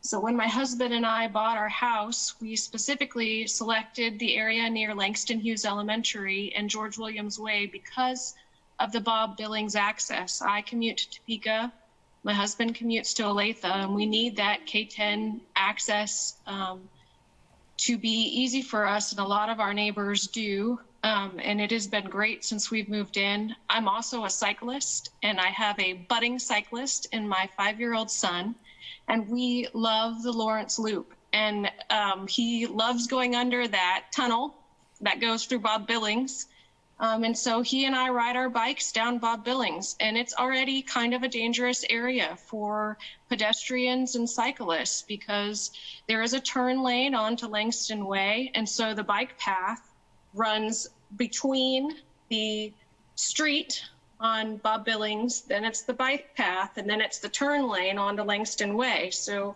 I don't allow my child to go in that bike lane. We're on the path running against pedestrians because it's already not safe and it's highly used by people, cyclists, and families with children and dogs.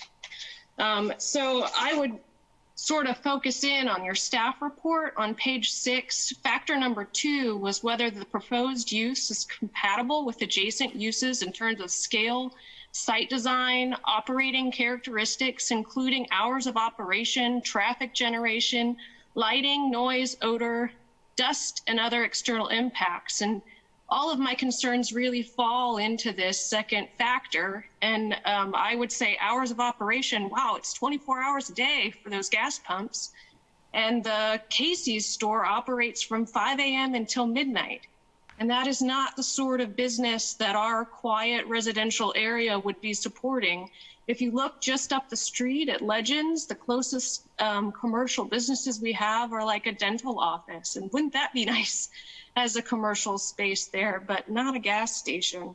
Traffic generation, you know, I echo the comments of the last speaker. This is a large gas station, and it is designed to move people in and out at high rates quickly. That is incompatible with the bike path, the loop, the neighborhood feel that we are so drawn to. The lighting, the noise, all of those are concerns not for a commercial use, but for the fuel use that you would need the special permit for. So as I tried to understand why the city staff was recommending the special use permit, I have to say I was disappointed by their analysis of these factors, because it says nothing about any of those things. It doesn't address the hours. It doesn't address the traffic generation. The first sentence of the staff's response says, this application represents the first development application for the approved neighborhood commercial district. Okay, well, that's not really relevant, but it might tell me what's really going on here and that there's been a concern or a difficulty in getting commercial residents in this area. So I would look to see more from city staff as to why they think that this Casey's is appropriate at that location. It seems to fit a lot better at the 6th Street location next to the hotel and Rock Chalk Park and the hospital. And I am concerned about when we have those big basketball and volleyball tournaments that I hope we get back, that the traffic on those days running from Rock Chalk Park into our little neighborhood, that traffic area is not built for that sort of use. And so I thank you for your time today. Thank you very much, Ms. Yoza. Could I ask, is Marcus Miller available to speak? Mr. Miller, if you're able to unmute yourself.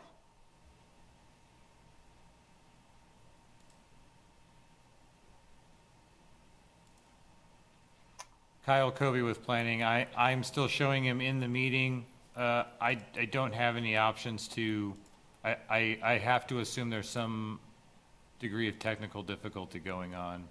Understood. Okay, well, perhaps if he is available later during the discussion, we can direct questions to him. Let's see. And Kyle, is there anybody in the chamber, any members of the public who have presented themselves to speak? Kyle Kobe with planning. I see nobody here to speak on this item. Okay, thank you, David Carter, Chair. With that, I'll turn this over to the commissioners. Who has a question or a comment for staff, the applicant, or the public? Let me go back onto my main view. I'm trying to span 2 screens at once here. Any commissioners like to speak first? Mr. Chair, doesn't the applicant need Oh, forgive me. I did it again. I'll get used to this. Thank you, Commissioner Sands. Mr. Laubach, would you care to reply to the public commentary? You have 5 minutes. Thank you. So the CN2 zoning, it's roughly about 16 acres. We're a 2-acre lot of this development, and a large portion of that is green space behind the store, which actually acts as a buffer to the bike trail. There was a traffic study done in 2015, kind of when this area developed, and so we updated the traffic study with our numbers, and there was no significant impact of what was originally planned with the 2015 development of this area that the developer did. so I guess my viewpoint is that we're land area wise, we're 2/16 or 1/16 of what could eventually develop in this commercial area. And I'm welcome to answer any more questions, but that's it's kind of like we're the first ones out there, so and there'll eventually be more, especially when once the west side of K10 develops, that will really trigger additional commercial area on this 15-16 acre tract. Thank you, Mr. Laubach. I see Ms. Ray, you have a comment, but I would ask to wait until we ask you a question later. Thank you very much. I'm going to turn this over to the commission now. Any commissioners have questions or comments at this point? Commissioner Sands. Rob Sands, Planning Commissioner. Without going through an exhaustive list of tables allowed in CN2, just a quick question for staff. What are some of the other common uses for CN2 zoning? Over. Sandy Day, I'll start a response if perhaps Jeff is pulling up the code while we're talking.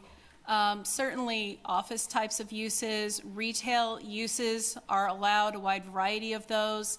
Restaurants, fast order food is allowed. If it has a drive-through, it would be through this same special use permit kind of process. When we looked at the zoning, and I can't remember, that was around 2014, maybe 2013, when we started looking at the land uses. And I think that if you look at the development Hy-Vee at Castled and Clinton Parkway, that whole complement of uses, that kind of development is the type of use pattern that you could see for this same property. Jeff Crick, Planning Director. I'll just kind of list a few of the uses off here, Commissioner. There's quite a long list of them for CN2. Fast order food is a permitted use. Fast order food with a drive-through would be a special use permit. Quality restaurants, more your sit-down restaurants, are a permitted use in the area. Of course, most of your office uses, all of your office uses are permitted in the area. Then, of course, a variety of retail uses are also available and permitted, including personal convenience and improvement, which are your salons, your tax preparers, those kind of items are falling into that line there. A large span of your retailing establishments are listed in that item, and we keep going, and a few other uses, but that's kind of a pretty good picture of the non-residential uses that are permitted in CN2. Thank you, Jeff. David Carter, Chair. Other questions, comments from commissioners? Commissioner Sinclair. Luke Sinclair, Planning Commissioner. I would also note that I think as I read the use table, places like light equipment sales and rental and payday loans or car loan businesses are permitted as a matter of right in CN2 as well. I think, and Jeff, hopefully you can correct me if I'm wrong, but my question kind of has to do with pedestrian traffic in that area. I think a couple of the public commenters talked about the schools being nearby. Sandy, in our packet, there's nothing from USD 497 or Corpus Christi. I assume that's the other elementary school that someone referenced earlier, maybe Ms. Stoker, but the communications that came in after the deadline that you indicated are going to be included with the packet as it goes to the City Commission. Did the school district or any schools weigh in on this? The Sandy Day Planning Office, neither school commented on the project. Yeah. Okay, thank you. Thank you, Commissioner Sinclair. David Carter, Chair. Other questions, comments from commissioners?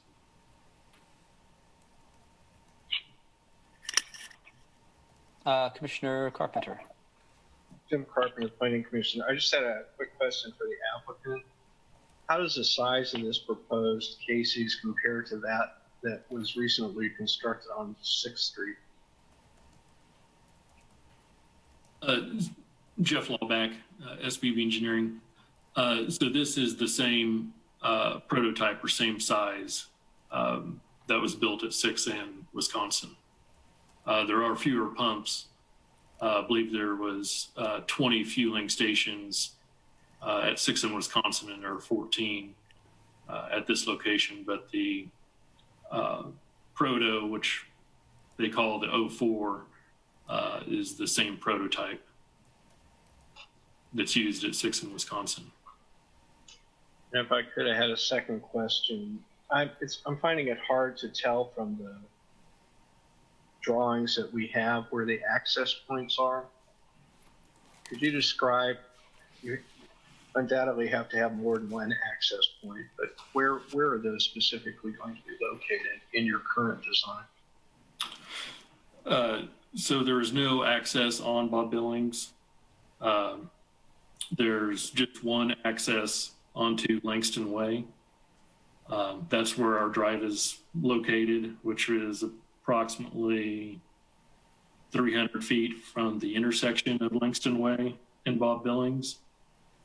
And then the developer is actually constructing a shared access road that will go to the west and will eventually extend to whatever other C&2 uses might be built farther to the west. But there is just one access into the site. Are you saying that any future development in this parcel would be through that single access point? No, there would be other multiple. I haven't looked at the overall plan that the developer has, but with the access spacing from Langston Way and the no access on Bob Billings really only gives the Casey's project one means of access to a public street. Is there any indication that there will be future access on the Klein Drive to the north? Sandy Day planning, when we looked at early concept plans and we are talking about 16 acres of land, the expectation that there will be multiple points of access from Klein Drive, from Langston Way, those are very probable, depending on what kind of design we get with the project. The location of those drives, the orientation of those drives will really be project driven as we look at the build out of that property. We do not have plans for it.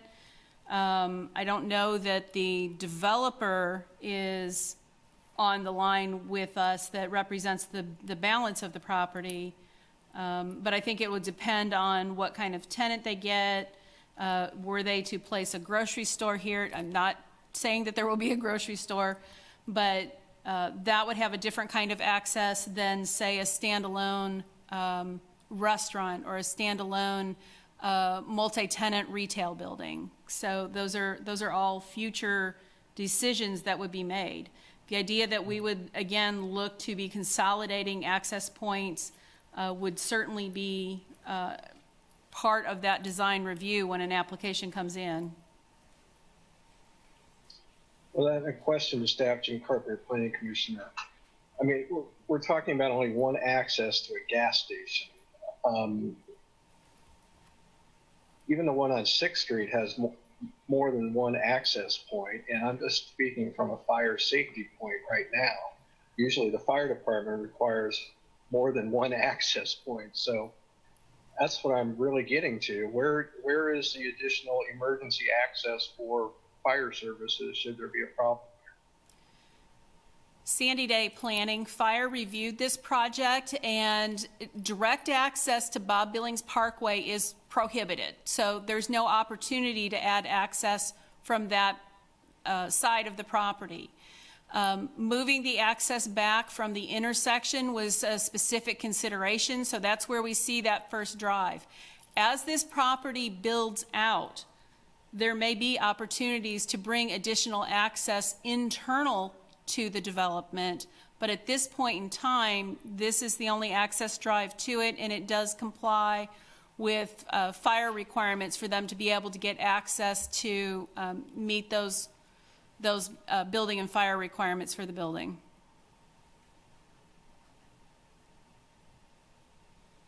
Thank you, Sandy. David, I'm sorry, Commissioner Carpenter, any further questions at this point? One more question, Jim Carpenter, Planning Commissioner. As a friend has often stated to me, it's not if gas stations will eventually leak, it's when they leak. How far into the future that will be, you can't predict. What direction would underground flow of this gas take? Would it be away from the residential properties, or would they be endangered by underground flow of gas, which, as we've had at other locations in the city in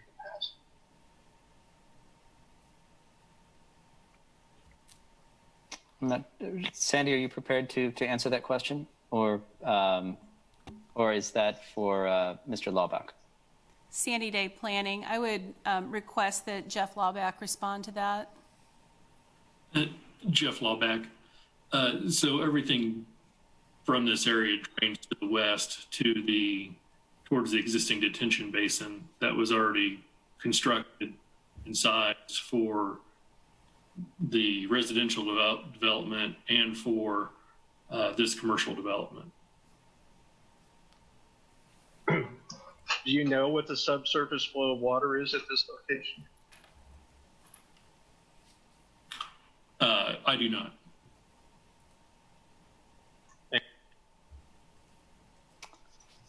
Thank you, Commissioner Carpenter. David Carter, Chair. Other questions?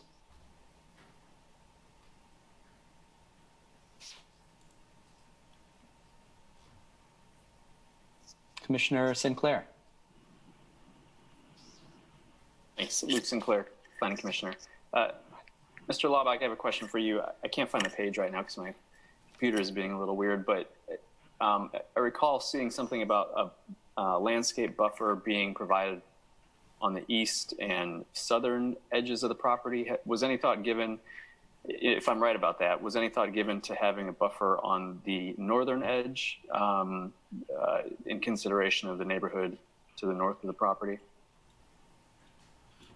So we did provide a landscape buffer that was required along the east side along Langston Way and also along Bob Billings. So there's, let's see, there's roughly 300 to 400 feet from our north property line to the east-west street up there for the residential.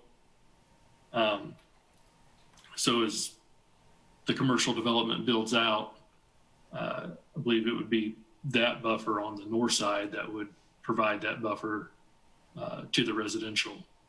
But since we're, I don't have the exact dimension here in front of me, but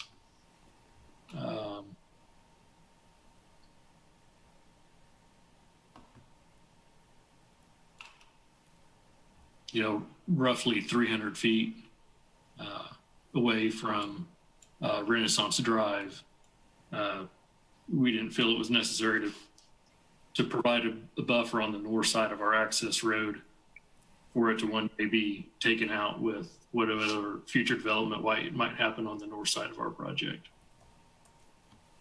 Okay, thank you. Thank you, David Carter, Chair. Other questions? I have a question for Mr. Laubach. I don't know if you're involved with the Casey's development at near 31st in Iowa. Commissioner Carpenter asked earlier about the number of pumps, the overall size of the store, and of the proposal here compared with 6th in Wisconsin. Do you have any information on the scale of the 31st in Iowa property compared to this? So the store at 31st and Nieder by Target, that was a little bigger proto. I believe the building was around 6,100 square feet compared to this one of 4,800 square feet. And the number of pumps, I can tell you here in a second.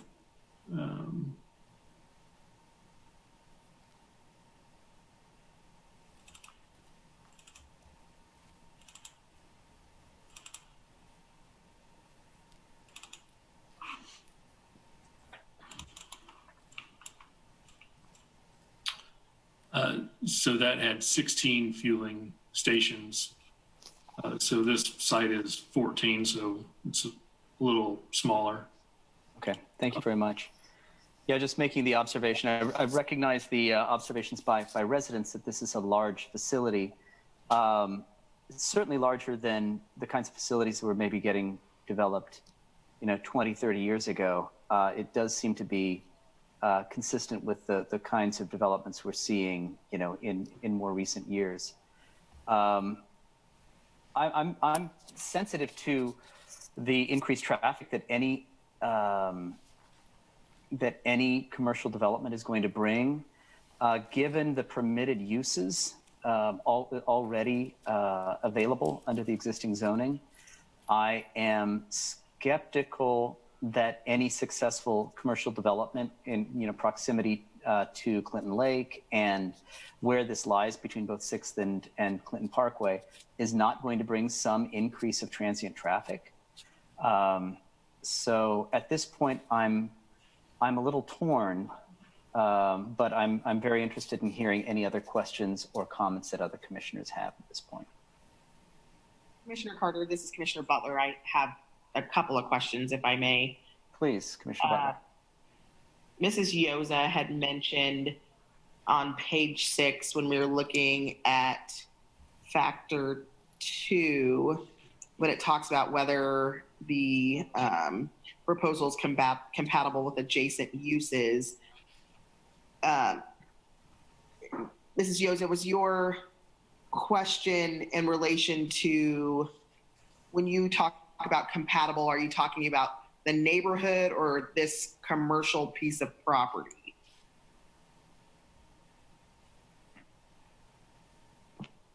Yes, thank you for the question. So I am talking about the neighborhood character and the Lawrence Loop, the bicycle and pedestrian access.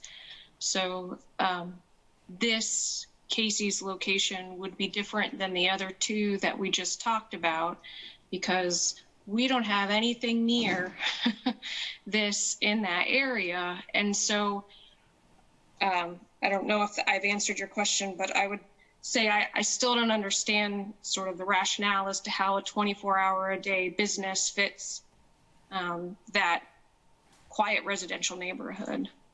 And I guess, Sandy, I would ask you if you can respond to her question, and specifically when you were answering number 2, what the thought process was, and if you were thinking compatibility to the neighborhood or compatibility to the existing CN2 zoning. Sandy Day Planning, and Commissioner Butler, I think you've sort of hit on where staff was looking at. If I were to look at the compatibility between this use and a detached single-family residential neighborhood, no, there's not a compatibility quotient from that particular metric. The compatibility has to do with the larger piece of the neighborhood commercial. This particular property, the 16 acres, is vacant. There's not a lot to give comparison to.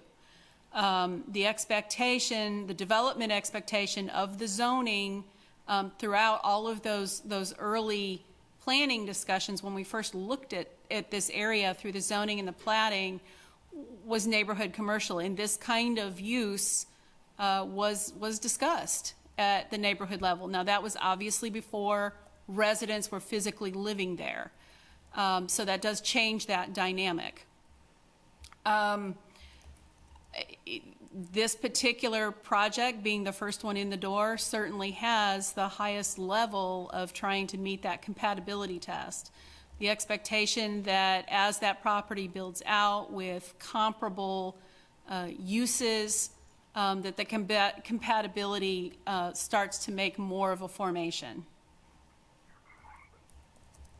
And Sandy, just one more question for you. There were, I believe Miss Ray had talked about resident neighborhood safety, the walking trail, neighborhood, the impact on the neighborhood. Is that what is also part of the evaluation that you do when looking at what the compatibility is, or can you kind of speak to her concerns? Sure. Again, Sandy Day planning. When we look at commercial projects, we are always looking for, are there pedestrian connections from the public sidewalk to the front door of the building? And this project meets that test. As we looked at the initial preliminary plats and concept designs of this project, as this area builds out, having connectivity to the recreation path was really an expectation, both in the residential subdivision. We required pedestrian connectivity to the rec path. As this commercial area develops, the expectation is that those pedestrian connections would be made. As this area builds out, the vision may be that you have interconnectedness through those commercial properties back to the recreation path. So the opportunity to get another connection perhaps on the far western side of this property, it doesn't make any sense today because it would only go out into a field. But those are those kinds of evaluations and metrics that we try to look at. If this area were built out, we may have had a different discussion with this applicant at this corner about perhaps making another pedestrian connection on that western side when it connects back into the rest of the commercial area. And that would give a pedestrian or bicyclist an opportunity to maybe avoid the corner and weave through some calmer areas of development rather than the immediate intersection.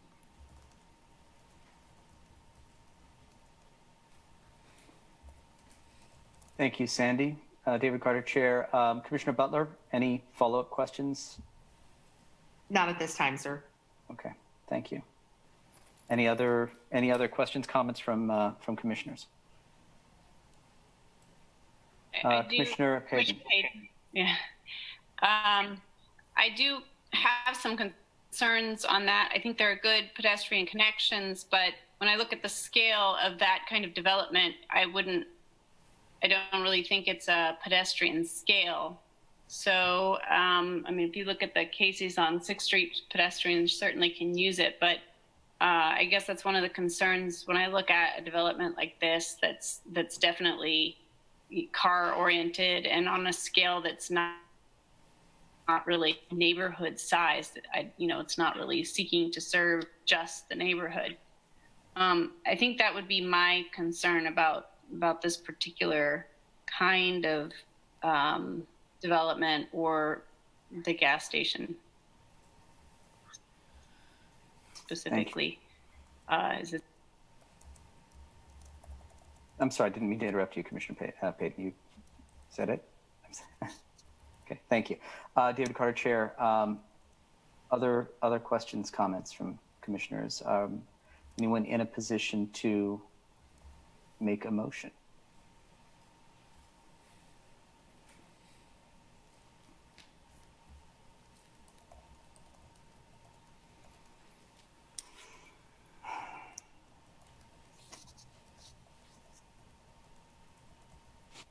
I'm David Carter, Chair. I'm still where I was before. I'm looking at this this location, sort of the commercial catchment of this location as a prime access area with the K10, admittedly adjacent to a quiet residential neighborhood.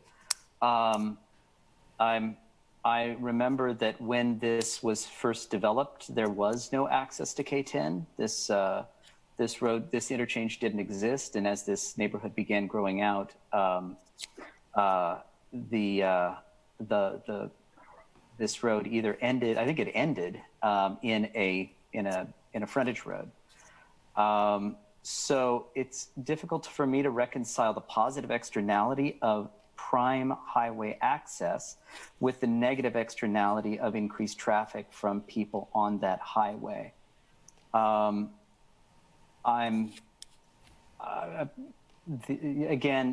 to follow up on the point I made earlier, I would anticipate that over time, this area, this interchange is going to see a significant degree of increased commercial traffic from some source. And going from 0 to this is going to be the most dramatic. I'm not inclined to vote against this, but I'm very curious to see what other commissioners might have to say, or if someone might be interested in making a motion at this point. Erin Payton, Planning Commissioner. Please. The other concern I have, or thought I have, is the proximity to the elementary school, and that's something I'm having. I mean, designed right, I think, could be walkable. I just am not convinced it could be that way. So that's my other, the increased traffic that close to an elementary school where lots of children walk to schools. So. Thank you, Commissioner Payton. David Carter, Chair. Other comments, questions? I see your hand, Mr. Lawback. I would ask for you to wait for someone to ask you a question. Forgive me. Commissioner Sinclair. I would be curious to know what Mr. Lawback has to say, Mr. Chair. Thank you, Commissioner Sinclair. Okay. Yes, please, Mr. Lawback. I was just going to point out pedestrian traffic to the school. If you looked where this site is located on an aerial map, we're right at the corner of Bob Billings. So any of the residential that is to the north, if they were to walk to the school, it would be a much farther distance for them to walk down all the way down Langston Way and then over to Bob Billings and then up George Williams Way. It would be a lot shorter distance for them to walk through the residential neighborhood over to George Williams to the school. And then as far as the trail, this project of this size, we can normally fit on about 1.2 acres and a 2-acre site. So we are creating a buffer of green space at the rear of the property that is near the walkway. So I wanted to point that out that, some of the concerns of, the trail, I mean, the building is approximately, 150 feet, 170 feet from that trail. So anyway, I just wanted to point out the pedestrian path and the walkway. And then also, I believe Sandy brought it up before, as additional developments come along, they'll be required to update the traffic study as what we did to make sure that, the intersection at Langston Way and Bob Billings is still functional and, as each project comes along, the traffic and everything will be looked at. If I may, could I speak as well? This is Mike Bryant from Casey's Real Estate Associate. Just a couple items I wanted to please, Mr. Bryant, point out as well. Yeah, Mike Bryant Real Estate. I'm the one that helped spur this whole development for Casey's and Lawrence Planning. And just kind of wanted to point out that, Casey's feels like we're a really good neighbor. We're currently located in 16 Midwestern states. We currently have over 2,100 stores. And with those 2,100 stores, 50% of those are actually located in populations of less than 5,000 people. So even though, there's traffic there today. People believe there's going to be more traffic in the future on this corridor with that interchange at K10, which was part of the reason why we like this corridor. And our use falls within the zoning that currently, our use falls within the zoning that currently is needed for us to operate there. We just need the special use permit, which is why we're here today, of course. But we do believe we're a good neighbor in regards to safety and traffic and all that. We like to believe that, people in the community, they're aware of all the kids that are already walking along those sidewalks. A lot of our customers, and the reason we want to be on this side of Lawrence is because of how successful our first store in town is. And we hope to believe our second store is to be as successful. And then this third one will be just as successful long term, especially once there's more development occurring on the other side of K10.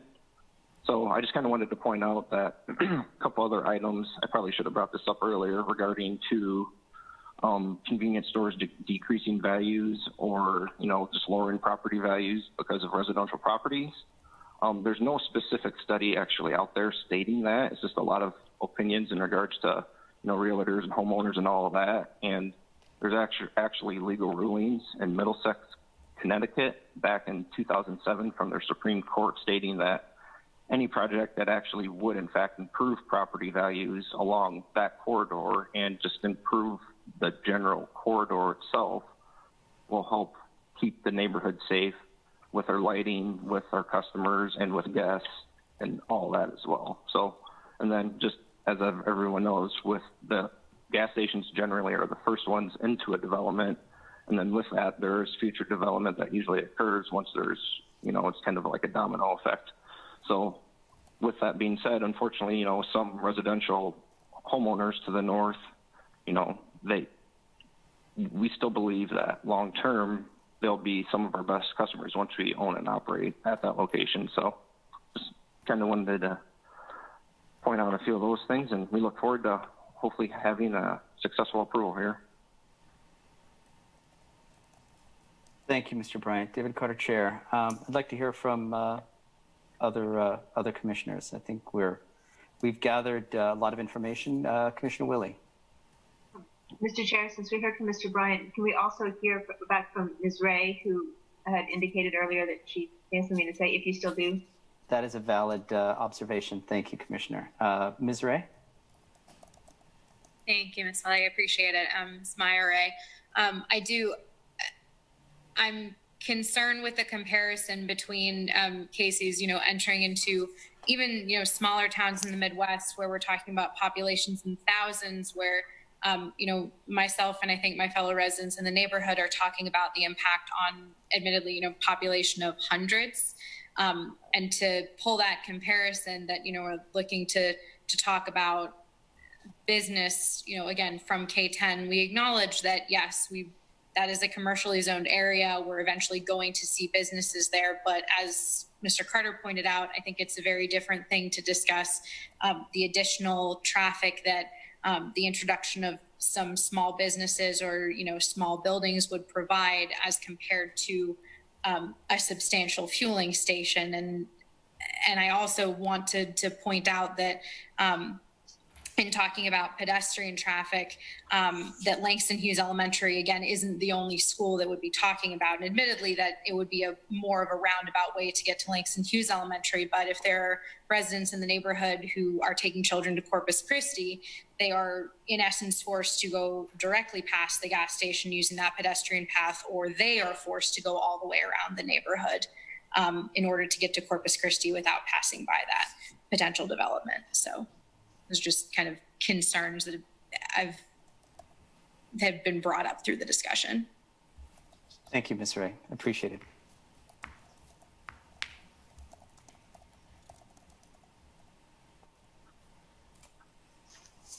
Commissioners?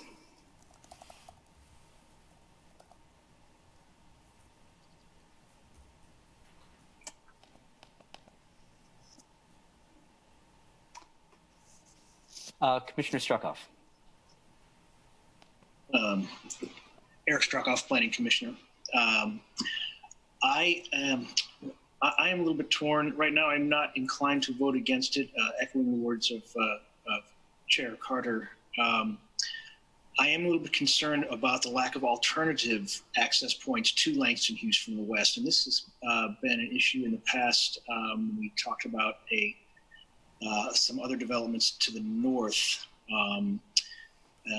and I'm bringing this up only because I would hope that whatever development continues in this area, that we can find a way to address the western side of access to Langston Hughes. There's a big field there right now, and that would certainly mitigate the issue of transit for Langston Hughes students, if not Corpus Christi. So that is something that I would like to see addressed as development of any kind continues in this area. I don't know whether there are numbers about how many people are walking to either of those schools and from where. We have done a lot of work with safe routes to schools in this city to try to identify and calm corridors where pedestrians or cyclists, especially children, will be transiting to get to schools. And this is one school that has one sidewalk to the north and one on George Williams Way, but the one to the north is discontinuous once it reaches, I can't remember what street that is, the continuation of Harvard. So there are some pedestrian access issues already with Langston Hughes that I would like to see addressed as development continues. That said, I am a little bit torn. I am not inclined to vote against this right now. I think the scale of the station, I wouldn't say it's small, but it is smaller than the 6th Street one. And when I passed by the 6th Street location often, I was actually surprised when it was completed at how small it actually appeared from 6th Street. And I did not know they had 20 pumps there. I thought there were 10, but I guess each of those is a double. In any case, I think the smaller proto, as Mr. Laubach has described it here, makes it better in some way. But again, I would like to see better pedestrian improvements to both of those schools from the north. I know that anybody who drives their child to Corpus Christi from north of the proposed development would either have to come down Langston Way or go out to Harvard extended and to the roundabout there at George Williams Way and then down. And that in a car, I think you're certainly less impacted by the presence of commercial development as you're driving by than you are when you're walking by or walking through. And I know that my only other concern would be the lighting, and I know that there will be photometric studies done and probably pretty thorough ones for this location. I did notice also that the north side of the proposal has some street trees on it, if I'm not mistaken, along the proposed access route. Perhaps that would be mitigating the light, not just from the facility itself, but from cars that park along that side. But I do appreciate the inclusion of those buffering items. I am a little bit torn, but I am slightly inclined to support this proposal. Thank you, Commissioner Struckhoff. David Carter, Chair. Other commissioners choose to weigh in.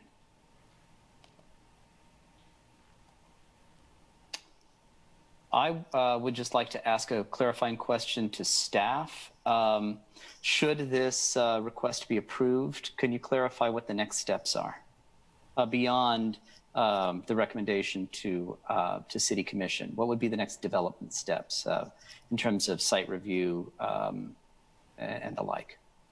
Sandy Day, Planning Office. The next steps for the applicant would be getting the minor subdivision recorded with Register of Deeds. I believe we have some public improvement plans that have to be submitted This application would still have to go to City Commission for their approval. Assuming that is approved, they would provide us with a final document for our offices, and then they could be submitting a building permit. We would be evaluating this project to make sure that it is consistent with whatever building permit is submitted, and then they would move forward through the construction process. Thank you, Sandy. Appreciate it. David Carter, Chair. Any? Can I hear from a commissioner in terms of would someone like to make a motion, or do we have any further questions?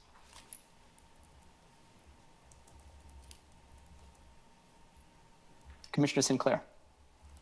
I don't know if I'm ready to make a motion, Mr. Chair, but Luke Sinclair, Planning Commissioner, I just wanted to make a couple of comments. I think infill development is hard, and I think that's especially so potentially in West Lawrence. I'm extremely sensitive to that. I live on this side of town and in a neighborhood relatively close to a gas station that was put in the last several years. But I think Commissioner Willie referenced this earlier, that with Plan 2040, we really prioritized infill development.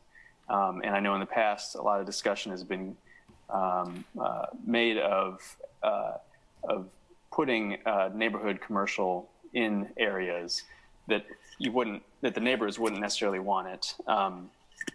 What I'll say is, with respect to the gas station that was put in relatively close to my neighborhood, while I don't think anyone was terribly enthused about it, it did sort of become part of the area, and I haven't really noticed an appreciable negative impact on pedestrian traffic or bikeability in the area. And the fact is, for this particular application, it's an area on a state highway that's going to be 4 lanes at some point in the near future, or in the future, who knows how long from now. And there's not another service station or gas station along that for some distance.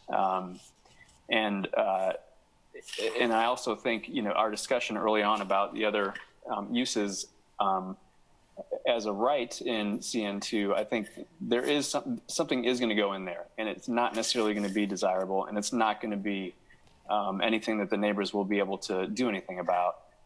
So we have this kind of difficult tension that we have to deal with here.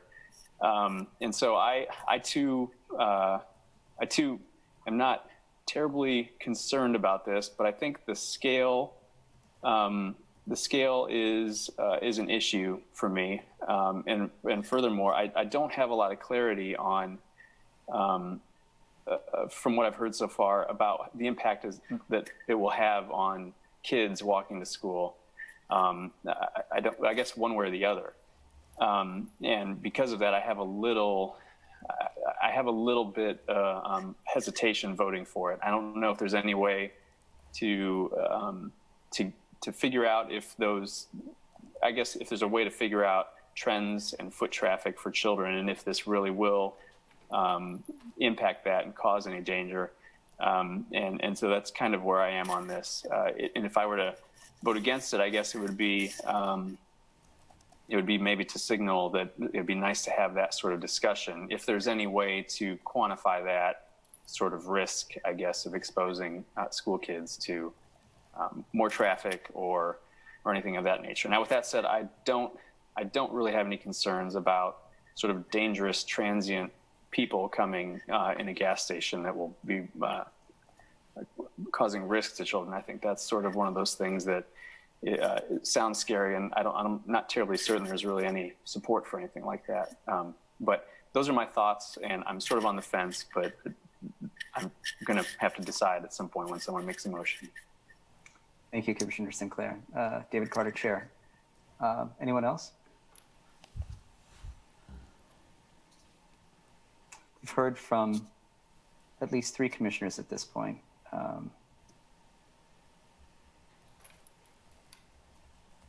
I'll go ahead. Commissioner Ashworth, I'll go ahead and just weigh in, just saying I'm inclined to vote approval for this project, mostly because this is commercial neighborhood zoning. And I see most of the traffic, when I really think about it and listen to all the comments, I see most of the traffic actually coming from the surrounding neighborhoods using this particular store before they get onto the highway. And the traffic that would come off the traffic way would likely come in, fuel up at that station, and then get back on the highway. I don't see traffic coming off the traffic way and going into the neighborhoods unless they live there. So I'm not that concerned about an increase in traffic in the neighborhoods. And I see most of that traffic at the gas station generated by the surrounding neighborhoods. Thank you, Commissioner Ashworth. Other commissioners? We've got 3 more items on our agenda this evening. Commissioner Carter, if I may. Commissioner Butler, please. I move that we recommend approval of the special use permit 20-00133, permitting a gas and fuel sales use, which will include a convenience store located at 6300 Bob Billings Parkway, subject to the conditions listed in the staff report. Thank you, Commissioner Butler. Butler, do we have a second? Commissioner Ashworth, through a hand motion. Any further discussion? Commissioner Carpenter. Jim Carpenter, Planning Commissioner. I'm going to vote no.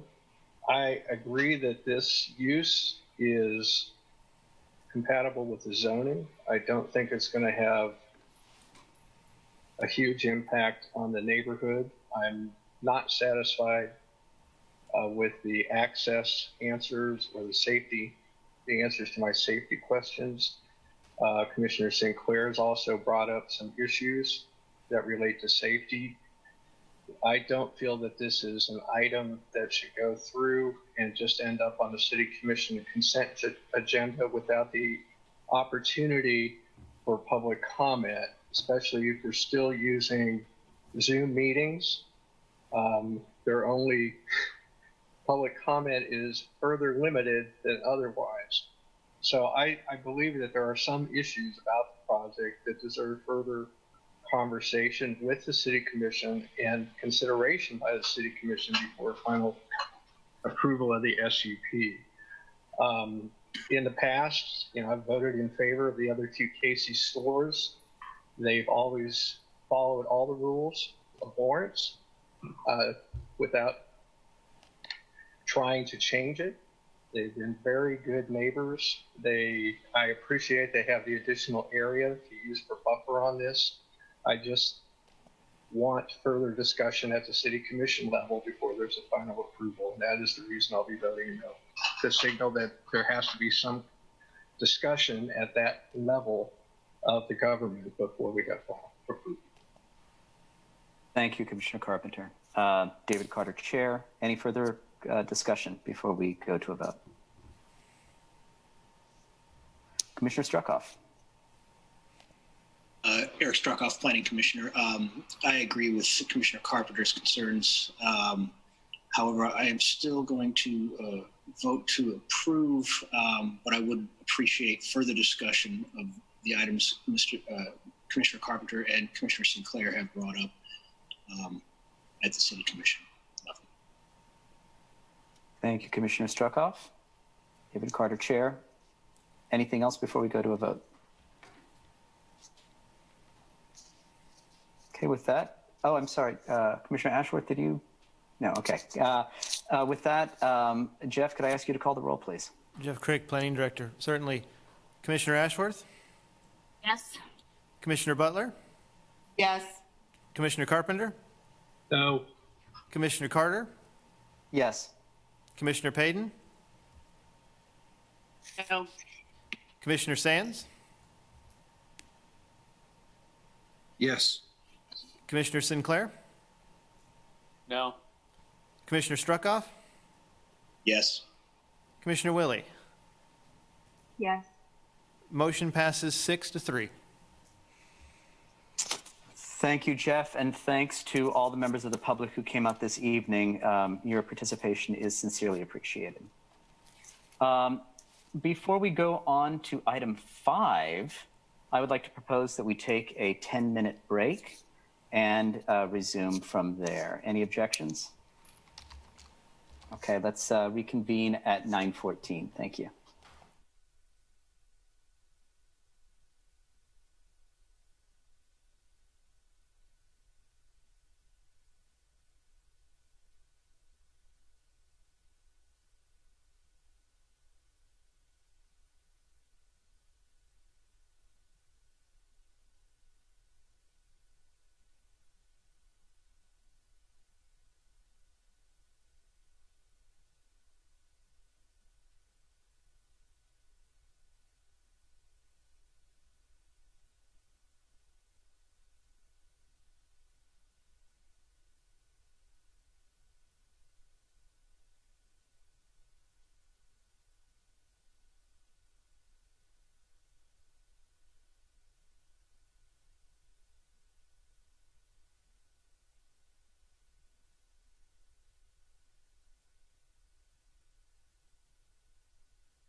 asked him what's the biggest pit.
The flavor.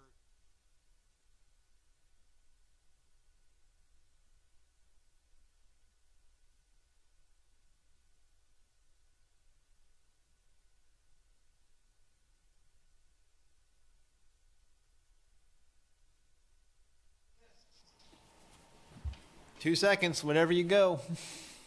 Okay, thank you. All right. As people come back in, good. Looks like we've got our commissioners back. So let's go on to item number 5, rezoning request for approximately 1.22 acres from RM32 to CN2. And it looks like Becky is going to present to us. Good evening, Commissioners. My name is Becky Pepper with the Planning and Development Services Department. The subject property is located on the University of Kansas campus, and it is bound by Oread Avenue to the west, 13th Street to the south, and Louisiana Street to the east. The property is surrounded by both residential and non-residential zonings and land uses, with single and multi-dwelling houses located to the east, a scholarship hall located to the southeast, KU non-residential uses located to the south and east or west, and public water storage tanks located to the north. The subject property is developed with the Adams Alumni Center, which is classified in the Land Development Code as an event center use. This rezoning request is part of a development process that would ultimately include the construction of a 30,000 square foot building addition that would be located on the north side of the existing structure. The intent of the overall project is to relocate the KU Welcome Center and the admissions department to this location. While the rezoning request would change the existing zoning from that of residential to commercial, this may be appropriate given the existing non-residential use of the property. The zoning of the property was converted to the RM32 district with the adoption of the Land Development Code in 2006. Prior to that, the property was zoned Residence Dormitory District. However, the property was developed in 1981 with the Adams Alumni Center, and the property has never contained a dormitory or a residential land use. As such, this zoning request does not represent a change in the land use expectation of the property. The KU Welcome Center would be considered an expansion of the existing event center use, and the admissions department would represent the addition of an office use on the property. And while the CN2 district would allow for the redevelopment of the site with more commercial uses, this rezoning request is unique in that the subject property ultimately serves the university. And given this, it's reasonable to expect that this rezoning would permit uses that are compatible with the university and the overall intent of the property, and that the commercial uses that do not serve the university would not be developed. The rezoning request is consistent with the policies of Plan 2040, which speaks to compatible transitions between land uses, the integration into the surrounding area, and pedestrian access. Future planning applications would be reviewed for compliance with the Land Development Code, the Community Design Manual, and impacts to the surrounding areas. The full findings of fact are provided in the staff report, and based on those findings, staff recommends forwarding this with a recommendation for approval to the City Commission. So with that, I'm happy to answer any questions that you may have. Thank you. Thank you, Becky. Appreciate it. We've got three people signed up on the applicant side. We've got Evan Fox, Heath Peterson, and Whitney Jones. Would any of you like to speak following up on Becky's observations? This is Evan Fox. I'll speak. I'm the architect of the project, so I can't disagree with anything that Becky said. So I don't want to take any more of the Planning Commission's time, other than that I am in full support of the project. So. Thank you, Mr. Fox. Would Heath Peterson or Whitney Jones care to say anything? Good evening, members of the Planning Commission. Heath Peterson, President of the KU Alumni Association. I would just say this project emerged in conversation with university leaders regarding enrollment pressures facing both higher ed and University of Kansas, and how important the campus visit is in college choice. We feel like this project creates a new first impression for the institution and will be critically important to student recruitment. The Chancellor of the university is 100% behind the project, as are many of our affiliate partners. Thank you. Thank you, Mr. Peterson. David Carter, Chair. Let's see, and I would ask Kyle, I don't think we have any public comment requested in advance. Is anyone there to speak on this project? Kyle Kobe with Planning. There's no one here to speak on this subject. Okay, with that, then I will ask commissioners if they have any questions or comments for the applicant or for staff.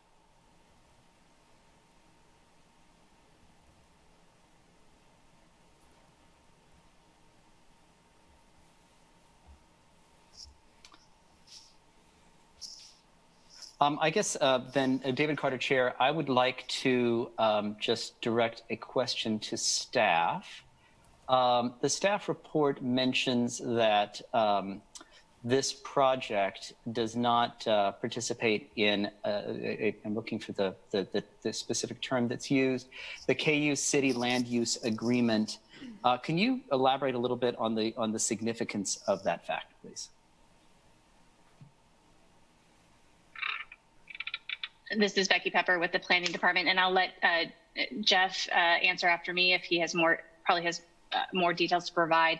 But basically, the short answer is that the property, it doesn't have that UKU zoning, and it has a city-based zoning district, and then is required to go through our planning processes and meet our code requirements, city code, land development code requirements. So as such, there would be special use permit applications associated with it, site plan, those sort of processes that would be reviewed for compliance with code, and also notifications sent out to adjacent properties and neighborhood associations as well. Thank you, Becky. David Carter, Chair. Jeff, did you want to elaborate on that at all, or does that cover it? Jeff Crick, Planning Director. I have nothing to elaborate. Becky covered it all the way. Very good. Thank you very much. Any other commissioners have questions, comments? Commissioner Struckhoff. I note there are some parking guidelines in the staff report, and I was wondering if there was any idea how many parking spaces would be included, if any, will they be served by the Mississippi Street lot across garage across the street? Yeah, you're exactly right. So we will provide accessible parking spots on the property on the east side of the new building, which will suffice for any ADA required, but additional parking spaces are provided across the street at the Mississippi Garage. Thank you. Yep. Thank you, David Carter, Chair. Commissioner Willie. Commissioner Willie here. This has been a parking lot before that's no longer needed because of the parking garage across the road. I think this is a pretty straightforward project. I don't have any objections. Thank you very much. David Carter, Chair. Any other comments? I'll just comment that I think this is a question for the applicant. I don't think it has any direct impact on my opinion. I think the citing of this seems really fortuitous. I mean, you've got parking there, you've got hotel, you're near the Union. I agree and understand the significance of the visit. So it seems to really capitalize on those amenities, almost an alpha omega quality of having the Welcome Center and the Alumni Center next to each other. I am curious, what are the plans, if it's relevant here, what are the plans for the existing Welcome Center and how is that going to be used after the move? So Matt Melvin, who's our Vice Provost for Enrollment Management, he would relocate roughly 20 to 23 of his front-facing staff to the Welcome Center. That still does not count roughly, I think, 80 to 90 staff members that would stay in the current location. It would, in many ways, it would be used for the staff that currently reside there. Very good. Thank you. David Carter, Chair. Other commissioners have questions, comments, motions? Commissioner Willie. I move that we approve the request to rezone approximately 1.22 acres from RM32 to CN2 based on the findings presented in the staff report and forwarding it to the City Commission with our recommendation for approval. Thank you, Commissioner Willie. David Carter, Chair. Do we have a second?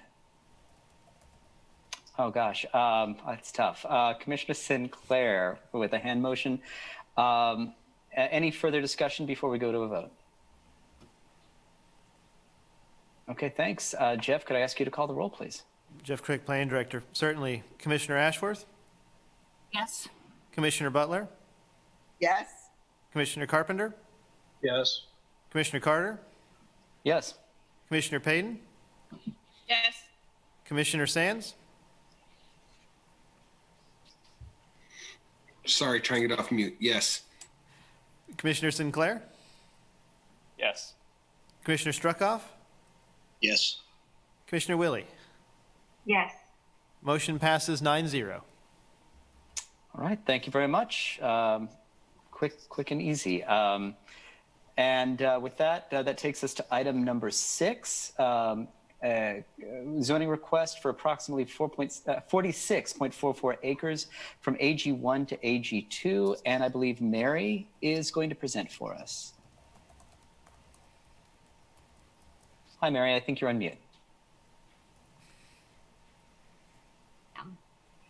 Mary Miller, Planning Staff. Good evening, Commission. This item is a rezoning request from the AG1 or AG1 District, Agricultural District, to the AG2 Transitional Agricultural District. It's for approximately 46.5 acres located at 915 East 1900 Road. The property owner's intent is to divide the land into 4 rural development parcels. The maximum number of parcels possible in the AG2 district on 46 acres would be 4 based on density, but the actual number that can be created would depend on the amount of road frontage available, and this would be determined with the review of the certificate of survey. The property is located southeast of Lawrence, just outside the Lawrence urban growth area, and the property owner provided responses to the questions in the application, and he also provided a narrative with additional information that was included as an attachment. When the rezoning or zoning regulations were revised in 2020, 2 agricultural districts were created, and that was so that land divisions of less than 20 acres could be evaluated through a rezoning request. This provides a public notification and also allows the County Commission to monitor land divisions so they can maintain an adequate inventory of agricultural land. The regulations also added 2 additional review criteria for rezonings from the AG1 district.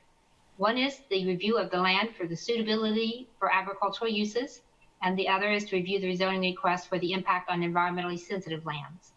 So I'll go through the rezoning criteria briefly, and I'll be happy to respond to any questions at the end. One of the review criterion that we always look at with rezonings is if it's compliant with our comprehensive plan.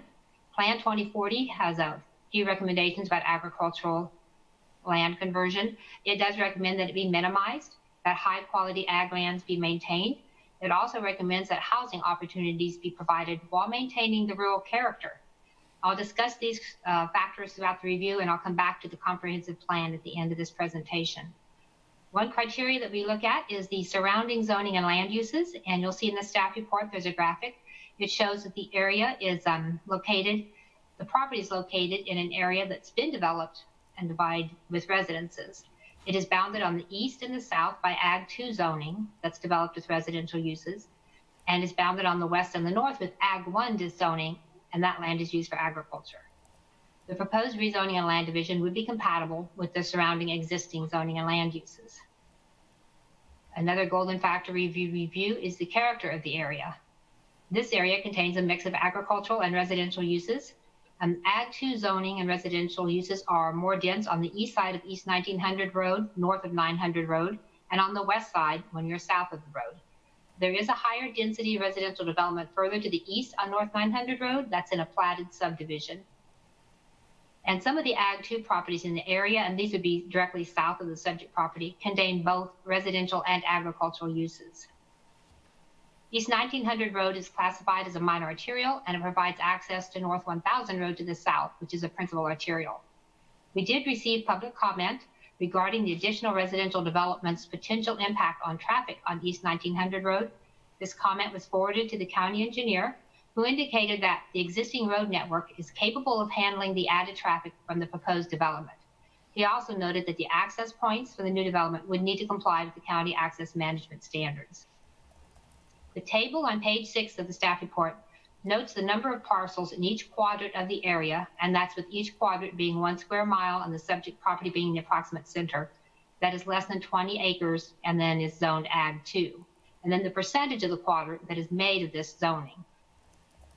So looking at this table, 25% of the northeast quadrant is zoned Ag 2 and contains parcels less than 20 acres. 16% of the southeast quadrant and 18% of the southwest quadrant are zoned Ag 2 and have parcels of less than 20 acres. Currently, 11.3% of the northwest quadrant is zoned Ag 2, and it is made of parcels less than 20 acres, but this would be increased to 18.5% with this rezoning, which would be similar to the other quadrants in the area. The rezoning would be compatible and in keeping with the character of the area. Another factor we review is the suitability of the property to uses to which it is restricted with the current zoning. The Ag 1 zoning and the Ag 2 zoning uses are very similar. The only changes are the Ag 2 district allows more uses when approved with a conditional use permit, and the conditional use permit process is the same as for rezoning. It involves public notification and a review of the criteria. And so basically the uses are very similar in each district, and the property is suitable for the uses in each district. We looked at as a factor, we looked at what is the extent to which approving the rezoning would detrimentally affect nearby properties. The rezoning would increase the number of rural development parcels that could be created on the property from the 2, which are currently permitted, to a maximum of 4, depending upon the amount of road frontage available. This increase of density in an already residentially developed area is not expected to have a detrimental effect on nearby properties. So another golden factor review is the gain to the public health, safety, and welfare from the denial of the application compared to the hardship imposed on the landowner. The approval of the rezoning would not have a detrimental impact on the public health, safety, and welfare, as the residential development would be occurring in an area which has been developed, which would result in a clustered development providing for efficiency of utility service, road maintenance, and fire protection. Therefore, there would be no gain to the public health, safety, and welfare from the denial of the application.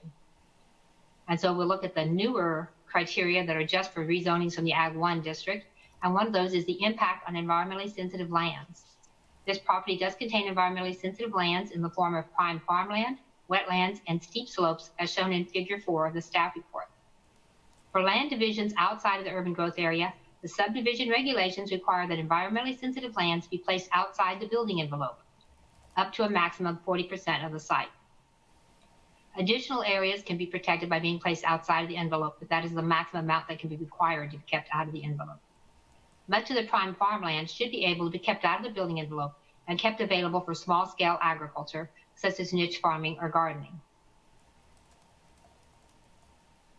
The comprehensive plan recommends protection of contiguous areas of prime farmland. In this case, the contiguous portion of the prime farmland is primarily to the south of North 900 Road. The standards and the subdivision regulations would protect environmentally sensitive lands, so there would be minimal impact from this rezoning and proposed land division on the environmentally sensitive lands. And then we look at the suitability of the property for agricultural uses, and zoning and code staff and planning staff are working together with various agencies to develop a set of metrics so that we can evaluate the productivity of agricultural land and the suitability of land for agricultural uses, so that would not be such a subjective review.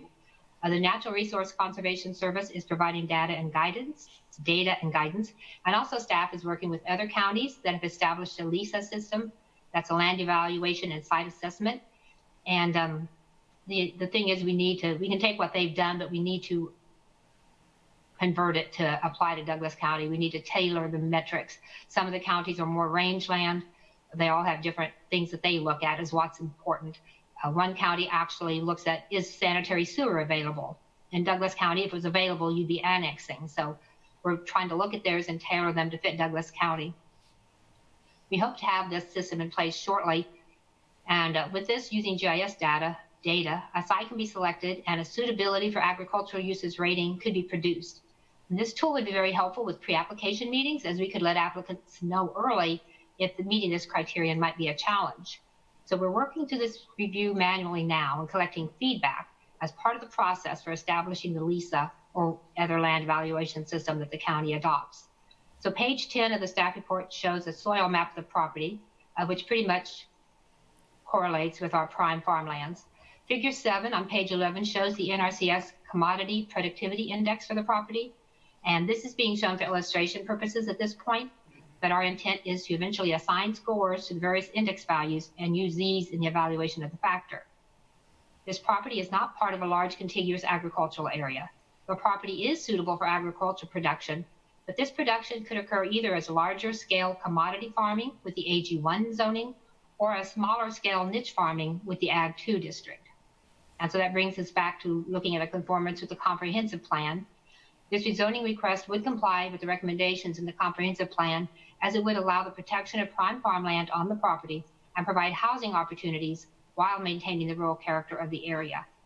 So staff recommends the approval of this rezoning request, Z20-00127, and forwarding it to the Board of County Commissioners with the recommendation for approval. And so that concludes my presentation, and the property owner is present today. Thank you very much, Mary. I appreciate it.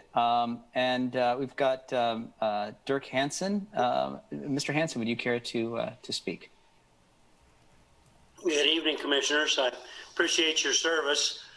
I'm the property owner for this rezoning request. In preparing this request, I've worked with planner Mary Miller, and I wish to thank her for her time and the effort in this manner, and I would commend her to you for the high level of service she provides. I thank you for hearing this request. You have Mary's report, including my application, my supplemental narrative, and the staff recommendation to approve. If you have any questions regarding this request, I'm happy to answer them as best I can. If you do not have any questions, then respectfully, I request you approve this rezoning, forwarded to with your recommendation for approval by the Board of Commissioners. Again, I thank you. Thank you, Mr. Hansen. I'm sure we'll have some questions. Have no one signed up for public comments in advance? Kyle, could I ask you if anyone's in the chamber? Kyle Kobe with planning. I don't see anybody. Okay. So with that, I'll turn it over to the commissioners. Would anyone care to ask any questions of Mr. Hansen or of Mary? Commissioner Ashworth. I just have a point of, Commissioner Ashworth, a point of clarification, trying to remember the language here in this. You mentioned Class 1 and Class 2 soils and prime farmland. Could you please remind me of what the distinction is there in relation to Plan 2040?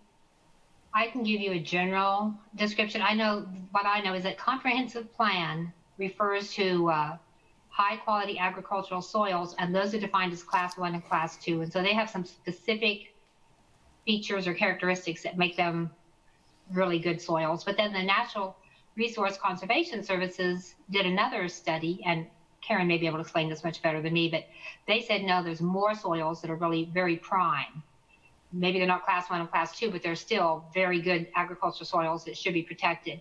And so the comprehensive plan also refers to prime farmland, which would be class 1 and class 2 plus the other high quality soils. So we look at both of those. Thank you. Thank you, Mary. David Carter, Chair. Other questions?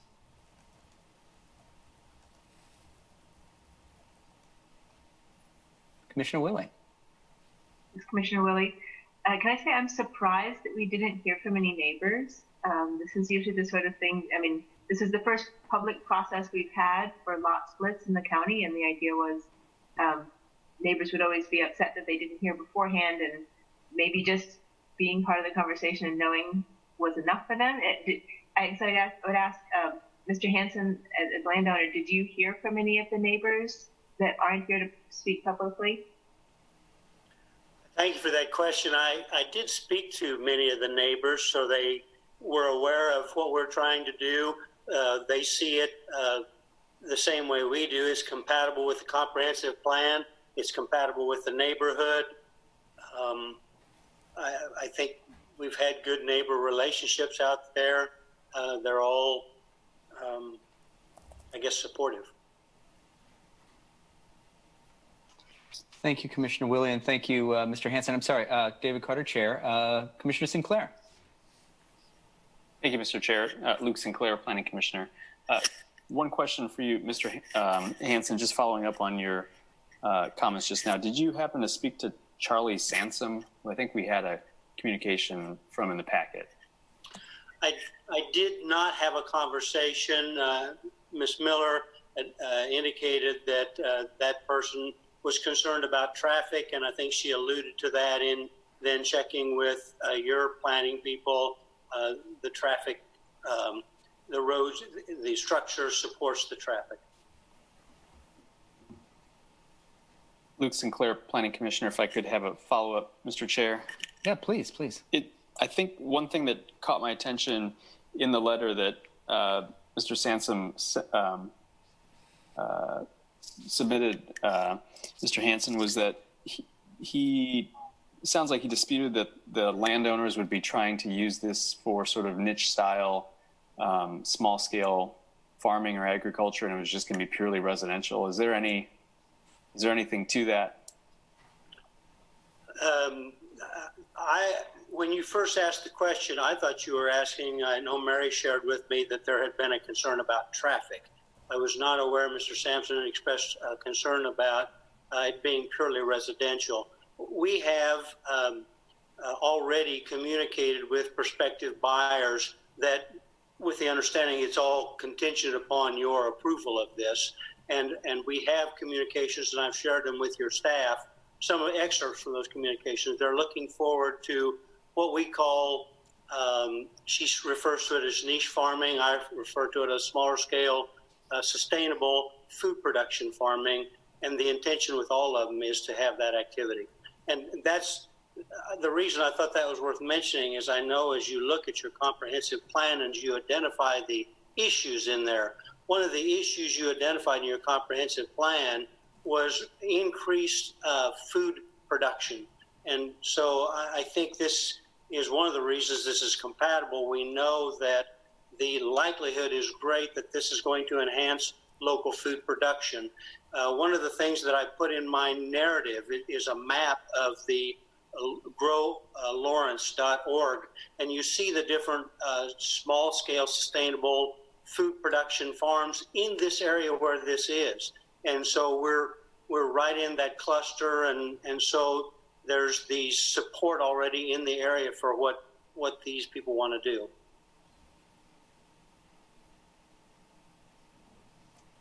Thank you, Mr. Hansen. David Carter, Chair. Commissioner Sinclair, does that answer address your question at this point? Luke Sinclair, Planning Commissioner. Mr. Chair, it did. I was just curious because, I guess it sort of went to concern of converting, agricultural land to non-agricultural uses. And in one sense, having residences with sort of small scale farms makes sense to me. But if there was something to the fact that people were just going to be moving in and just living on the property residentially, maybe more discussion would want to be had on that. But it satisfies me. Great, thank you. Thank you, Commissioner Sinclair. David Carter, Chair. I would like to ask, I guess it's Mary, for a little bit of clarification. I'm picking up on what Commissioner Ashworth asked about, the different soil classifications and definitions. I'm also looking at Mr. Sansom's letter and the comment, the findings of the Commission and its research delegates confirmed that the property was in fact suitable to remain as Ag 1. But that seems to, I don't see exactly how that's reflected in the staff report. And I'm wondering if you might be able to help reconcile where that impression might have come from. I think it's in the section where it says, what is the suitability of the property for the uses that's currently restricted and the current zoning? That's one of the factors. And as the uses in the Ag 1 district and the Ag 2 district are pretty much the same, except for some conditional use permits, there I say it's suitable for both. So it's not that the land's not suitable for Ag 1, it's just that basically what you're doing is being able to get smaller lots, but the same uses. Thank you, Mary. Appreciate it. David Carter, Chair. Any other questions, comments from other commissioners? I'm sorry, Commissioner Willie. Looking. Commissioner Willie, I'm going to piggyback on Commissioner Sinclair's comment about, whether or not this is used for small-scale agriculture. I think it's admirable to ask that and to want that for people that are coming in and buying the lots. But like any rezoning, we have to be, familiar with the range of things that can happen there, and that we don't have any control over what happens within that range once we make the rezoning. So, though it would be nice for these to be small-scale food production farms, if we make the rezoning, we don't have any say over that. It can just as easily be residential. So just so that we're aware of the range of possibilities that could happen there. Thank you, Commissioner Willie. Commissioner Sinclair. Thank you, Mr. Chair. Thanks, Commissioner Willie.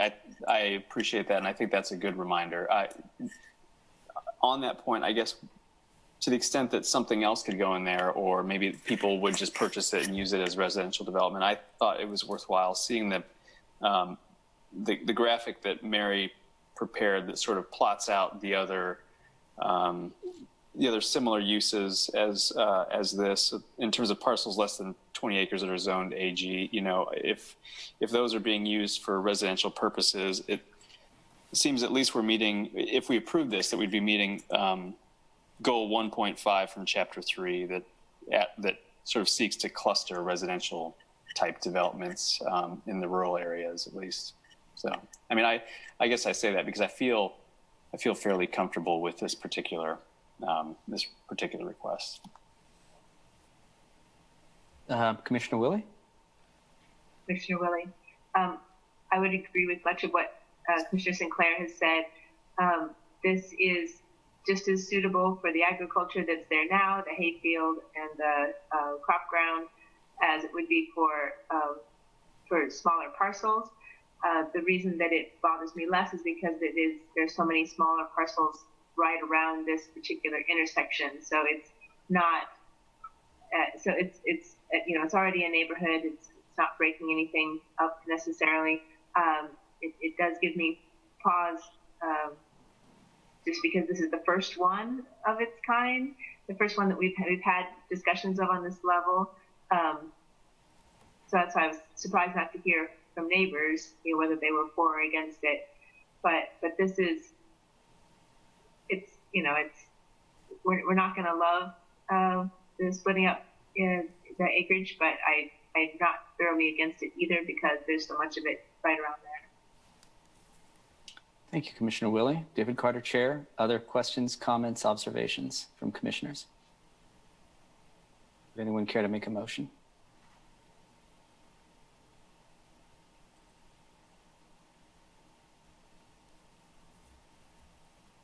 Commissioner Struckhoff. Thank you, Mr. Chair. Eric Struckhoff, Planning Commissioner. I move that we approve the request to rezone approximately 46.44 acres from AG1 to AG2 based on the findings presented in the staff report, and forward that to the Board of County Commissioners with the recommendation for approval. Thank you, Commissioner Struckoff. David Carter, Chair. Do we have a second?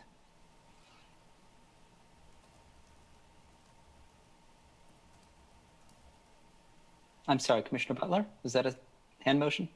Yes, sir. Wonderful. Second from Commissioner Butler. And any further discussion before we go to a vote? Okay, with that, Jeff, could I ask you to call the roll, please? Certainly. Jeff Crick, Planning Director. Commissioner Ashworth? Yes. Commissioner Butler? Yes. Commissioner Carpenter? Yes. Commissioner Carter? Yes. Commissioner Payton? Yes. Commissioner Sands? Yes. Commissioner Sinclair? Yes. Commissioner Struckoff? Yes. Commissioner Willie? So by that token of wanting to make sure that it gets a full discussion at the county commission, because this is the first of these rezonings, even though I said I'm not bothered either way, I'm going to vote no, just to make sure that that discussion is forwarded up the chain. So no. Motion passes 8-1. Thank you, Jeff. And thank you, Mr. Hanson, for coming this evening. With that, we go to our last item on the agenda, number 7. Consider approving a conditional use permit for equipment storage at the northeast corner of North 1100 Road and East 1600 Road. And we have Catherine to present this evening. Good evening, Commissioners. Catherine Week with the Planning Department. I'm here to present the conditional use permit before you this evening for the Honeybee Septic storage of their trucks.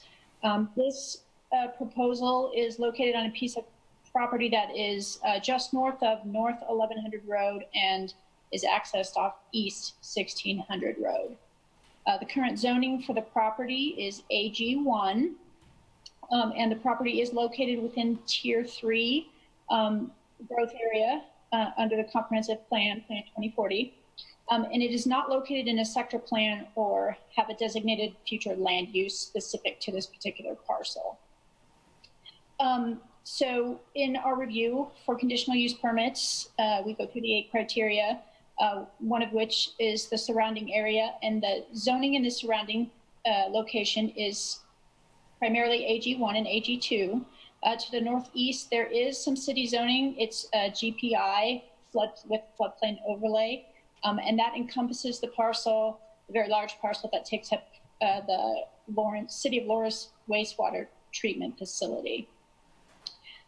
So the proposed use that they are asking for the conditional use permit for is overnight storage of their trucks in a metal building, a 50 by 60 metal building that would be located in the southeast corner of the parcel. In reviewing of the surrounding area, staff is at the finding that with specific conditions that we are presenting in the staff report, the use could be suited to the zoning area that it is located in. In looking at the character of the area, again, this area is primarily agricultural land with some rural neighborhood just to the south off 1100 Road. Again, that northeast corner of the portion of this area is taken up by that wastewater treatment plant. And that is off of the waterway there. So it's kind of like a buffer to the northeast area where there's no agriculture taking place. Suitability of the subject property for which it's been restricted. Currently, again, this is AG1, so it's currently restricted and intended to be used for agricultural related purposes. The scope of this ask is for the storage of trucks. It's a low intensity use. They are looking to mitigate some things that might be associated with this particular use. The storage of the trucks would be located inside a building. There's no associated exterior storage, and the screening, there's some existing screening to the south, and all of that screening would remain. So there's no impact to the character per se. The truck traffic that would be associated with bringing the trucks there for overnight storage, this truck traffic is already coming to the site, which is also discussed in the site plans. It's an existing condition of this site where they are approved to come and do some land application of the material that is in their trucks. The suitability for the property for which it has been restricted, again, that's been restricted for agriculture. This is a low intensity use for truck storage only. That's what we're looking at today for this conditional use permit. And storage of trucks overnight is similar to equipment that might be stored on an ag piece of property. So again, it's a low intensity use. The length of time that the property has been vacant, this property has been vacant. It's been used for the last 2 years through the Health Department's approval, Lawrence Douglas County Health Department's approval for the land application of biosolid material from the trucks. So again, this property has been vacant up until this time. This would be, the proposal would be just for that 50 by 60 foot storage building for those trucks to be stored inside. So we did have some communication for this particular item when the notification letters went out. We did receive 6 phone calls. Several of those individuals that called in also wrote a letter, which I believe was included, or communication that's included in the packet. Most of them have concerns about what would be taking place on the site. Staff tried to address that this conditional use permit is simply for the storage of the trucks, and the other activity is not through this conditional use permit, but is under the regulation of the Lawrence Douglas County Health Department, the state of Kansas, and the EPA. So in relation to the comprehensive plan, as I mentioned, this is in tier 3, which is not really intended to be a developable area within the horizon of the plan. However, it is adjacent to a tier 1, which is where the wastewater treatment plant for the city of Lawrence is located. So if there was going to be development in the future adjacent to tier 1 growth in the city of Lawrence, typically that would be adjacent to tier 2. In this case, this tier 3 location is immediately adjacent to tier 1. So there's kind of a buffer for a growth area. It could be suitable. That could be questions that you might have as we discuss the item. Again, it's not under a sector plan, so there's no specific plan. It wouldn't require comprehensive plan amendment to either a sector plan or Plan 2040 if in the future this property were to be annexed. It would have to be obviously rezoned to accommodate this use. But currently, CUP is a procedural rural procedure adopted and encompassed. Development is not anticipated in the near future, as long as it is done under procedures and processes that are currently on the books, and the CUP is that it could be developed in the context site-specific with specific conditions and considerations being made.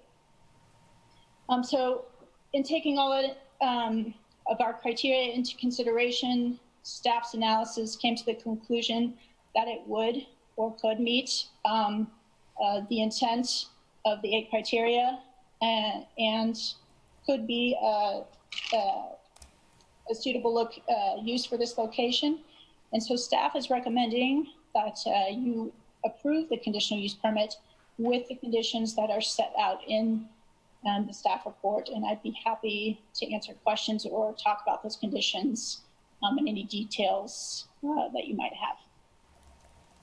Thank you, Catherine. David Carter, Chair. I see those 5 conditions. We may want to take some time to go over those in a little bit of detail. But I have, on the applicant side, I have Joy Ree. Forgive me if I've mispronounced your name, and Greg Polk. Would you like to speak this evening? Yeah, I'll start. Joy Ray with Paul Werner Architects. Greg is on here, so if we have questions for him, we can ask him as well. The Heidi septic is already using this site, like Catherine said, so I just wanted to reiterate, they're already going out there every day to spread the septic waste that they've picked up. So they're there, and then they're just wanting this building put in place to be able to store their vehicles. So really, like Catherine said, we're just here to talk about the building itself. They're already part of the neighborhood, and they're just wanting a place to keep their vehicles. They're currently operating out of North Lawrence. They just think it would make more sense to be on the site where they're at. Now, Greg, if you have anything to add to that, feel free. Thank you, Ms. Ray. David Carter, Chair. Mr. Polk, would you care to speak? I think Joy's covered just about everything. It's a pretty simple request to build a 50 by 60 building. I think Mary pointed out we received staff approval. If you have any other questions, we'll be more than happy to answer them. Thank you very much. I think we might. David Carter, Chair. I'm going to turn this back over to the commissioners. Would anyone like to ask any questions of the applicants or of Catherine? Is there any public comment? Forgive me. There is no public comment signed up in advance, and I will ask Kyle to peer around the crowded chamber and see if anyone is assembled to speak. Kyle Kobe with Planning. 0 individuals are present to speak on this matter. Very good. Thank you. And Commissioner Carpenter, thanks for that, request. So any questions from commissioners?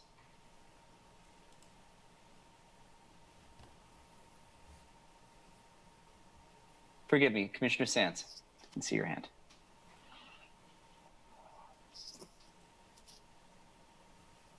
Commissioner Sands? I think you're on mute. Oh. Okay, got it. Thank you. Sorry, Rob Sands, Planning Commissioner.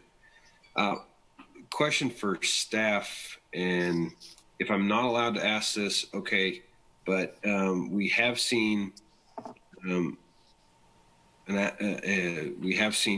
we have taken action on this applicant in the past at the previous location, 1462 North 1700 Road. It was not in the staff report, and it didn't dawn on me until I heard the address. Can you remind us what actions, if this is okay, can you remind us what actions that we took on that application? Over. Yeah, I believe it's okay to ask this, and I'll let Jeff correct me if I'm mistaken here.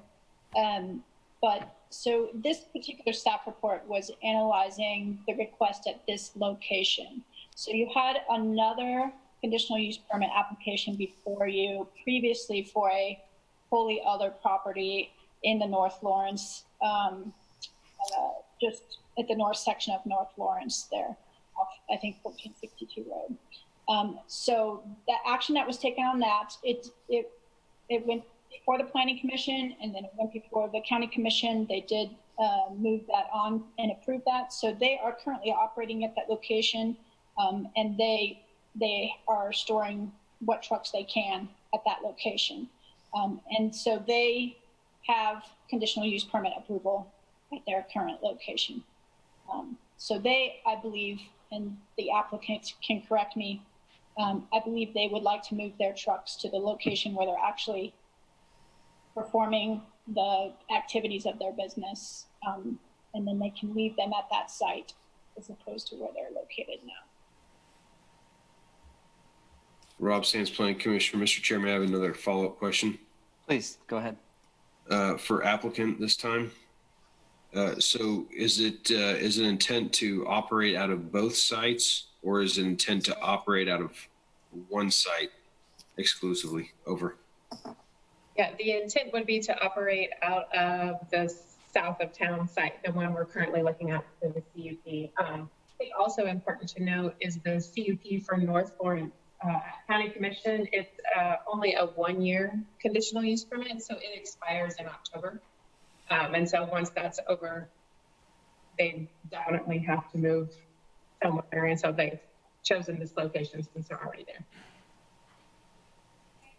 Okay, and I'm sorry, one more, Mr. Chair. So I assume the assumption then is that the applicant, if this is approved, the applicant would allow that CUP to naturally expire at the end of that 1 year. Over. Forgive me, Commissioner Sands, is that for the applicant, for Ms. Ray? Sorry, yep, question for applicant. Okay. Yes, the plan would be to let that one expire. Okay, thank you. David Carter, Chair. Other questions from commissioners? Commissioner Willie. Commissioner Willie. So the Honeybee septic and septic services are needed and required thing for us to have for rural living, and it's been kind of painful to see how it's been hard to find a place to fit in where that truck storage as part of that could occur. So this seems like a pretty good fit. I think this is probably the solution we've been looking for, and I think we can move forward with it. Thank you, Commissioner Willie. David Carter, Chair. Any other questions, comments, or possible motions?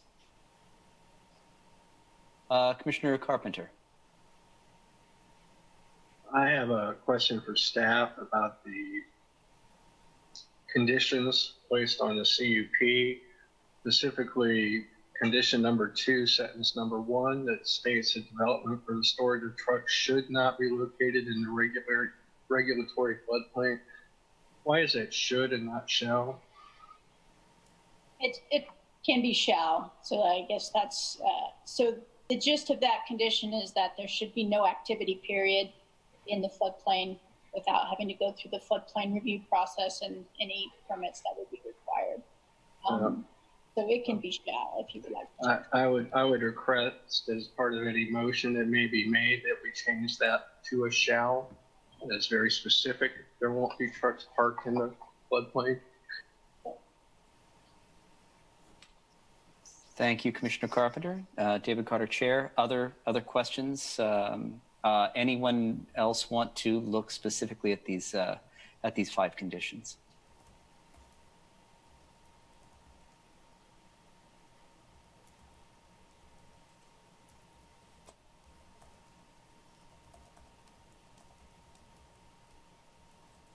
Commissioner Struckoff. I would just say that I'm comfortable with the 5-year review of the CUP. I think that's a reasonable check, and the expiration date of 10 years is perfectly agreeable to me. I agree with Commissioner Carpenter's request that the word should be changed to shall in condition number 2. Thank you, Commissioner Struckoff. Other questions or comments?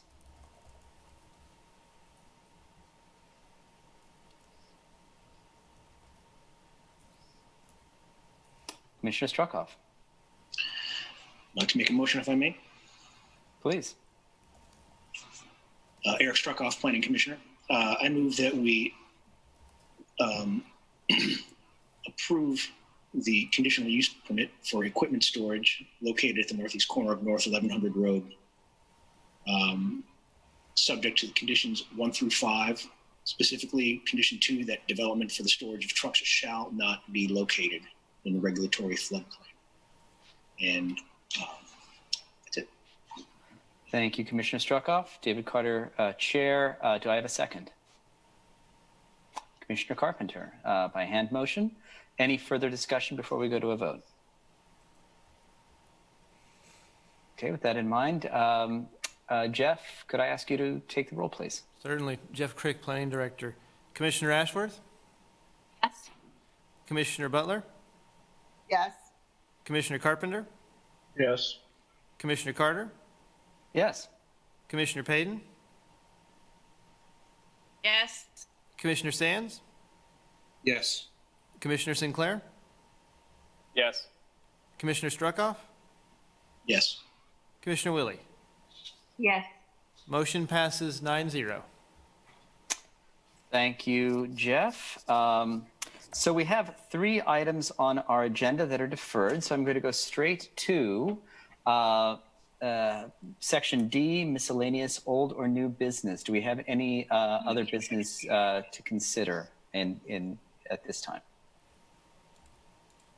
And I guess I forget if I'm directing that to Jeff or other commissioners. Jeff Crick, Planning Director. To the best of my knowledge, we have no further business to come before the commission this evening. Okay, thank you, David Carter, Chair. That takes us to the end of our agenda. Do I have a motion to adjourn? So moved. Commissioners, I'll give that to Commissioner Butler. Would anyone like to second? Commissioner Struckoff by hand motion. All in favor? Excuse me, darn it. I almost made it to the end of the meeting. Jeff, could you please call the roll? Jeff Crick, Planning Director. Certainly. Commissioner Ashworth? Yes. Commissioner Butler? Yes. Commissioner Carpenter? Yes. Commissioner Carter? Yes. Commissioner Payton? Yes. Commissioner Sands? Yes. Commissioner Sinclair? Yes. Commissioner Struckoff? Yes. Commissioner Willie? Yes. Motion passes 9-0. Okay, we are adjourned. Thanks, everyone, and talk to you next month. Well done, Mr. Chair. Thank you so much. You all have a good night.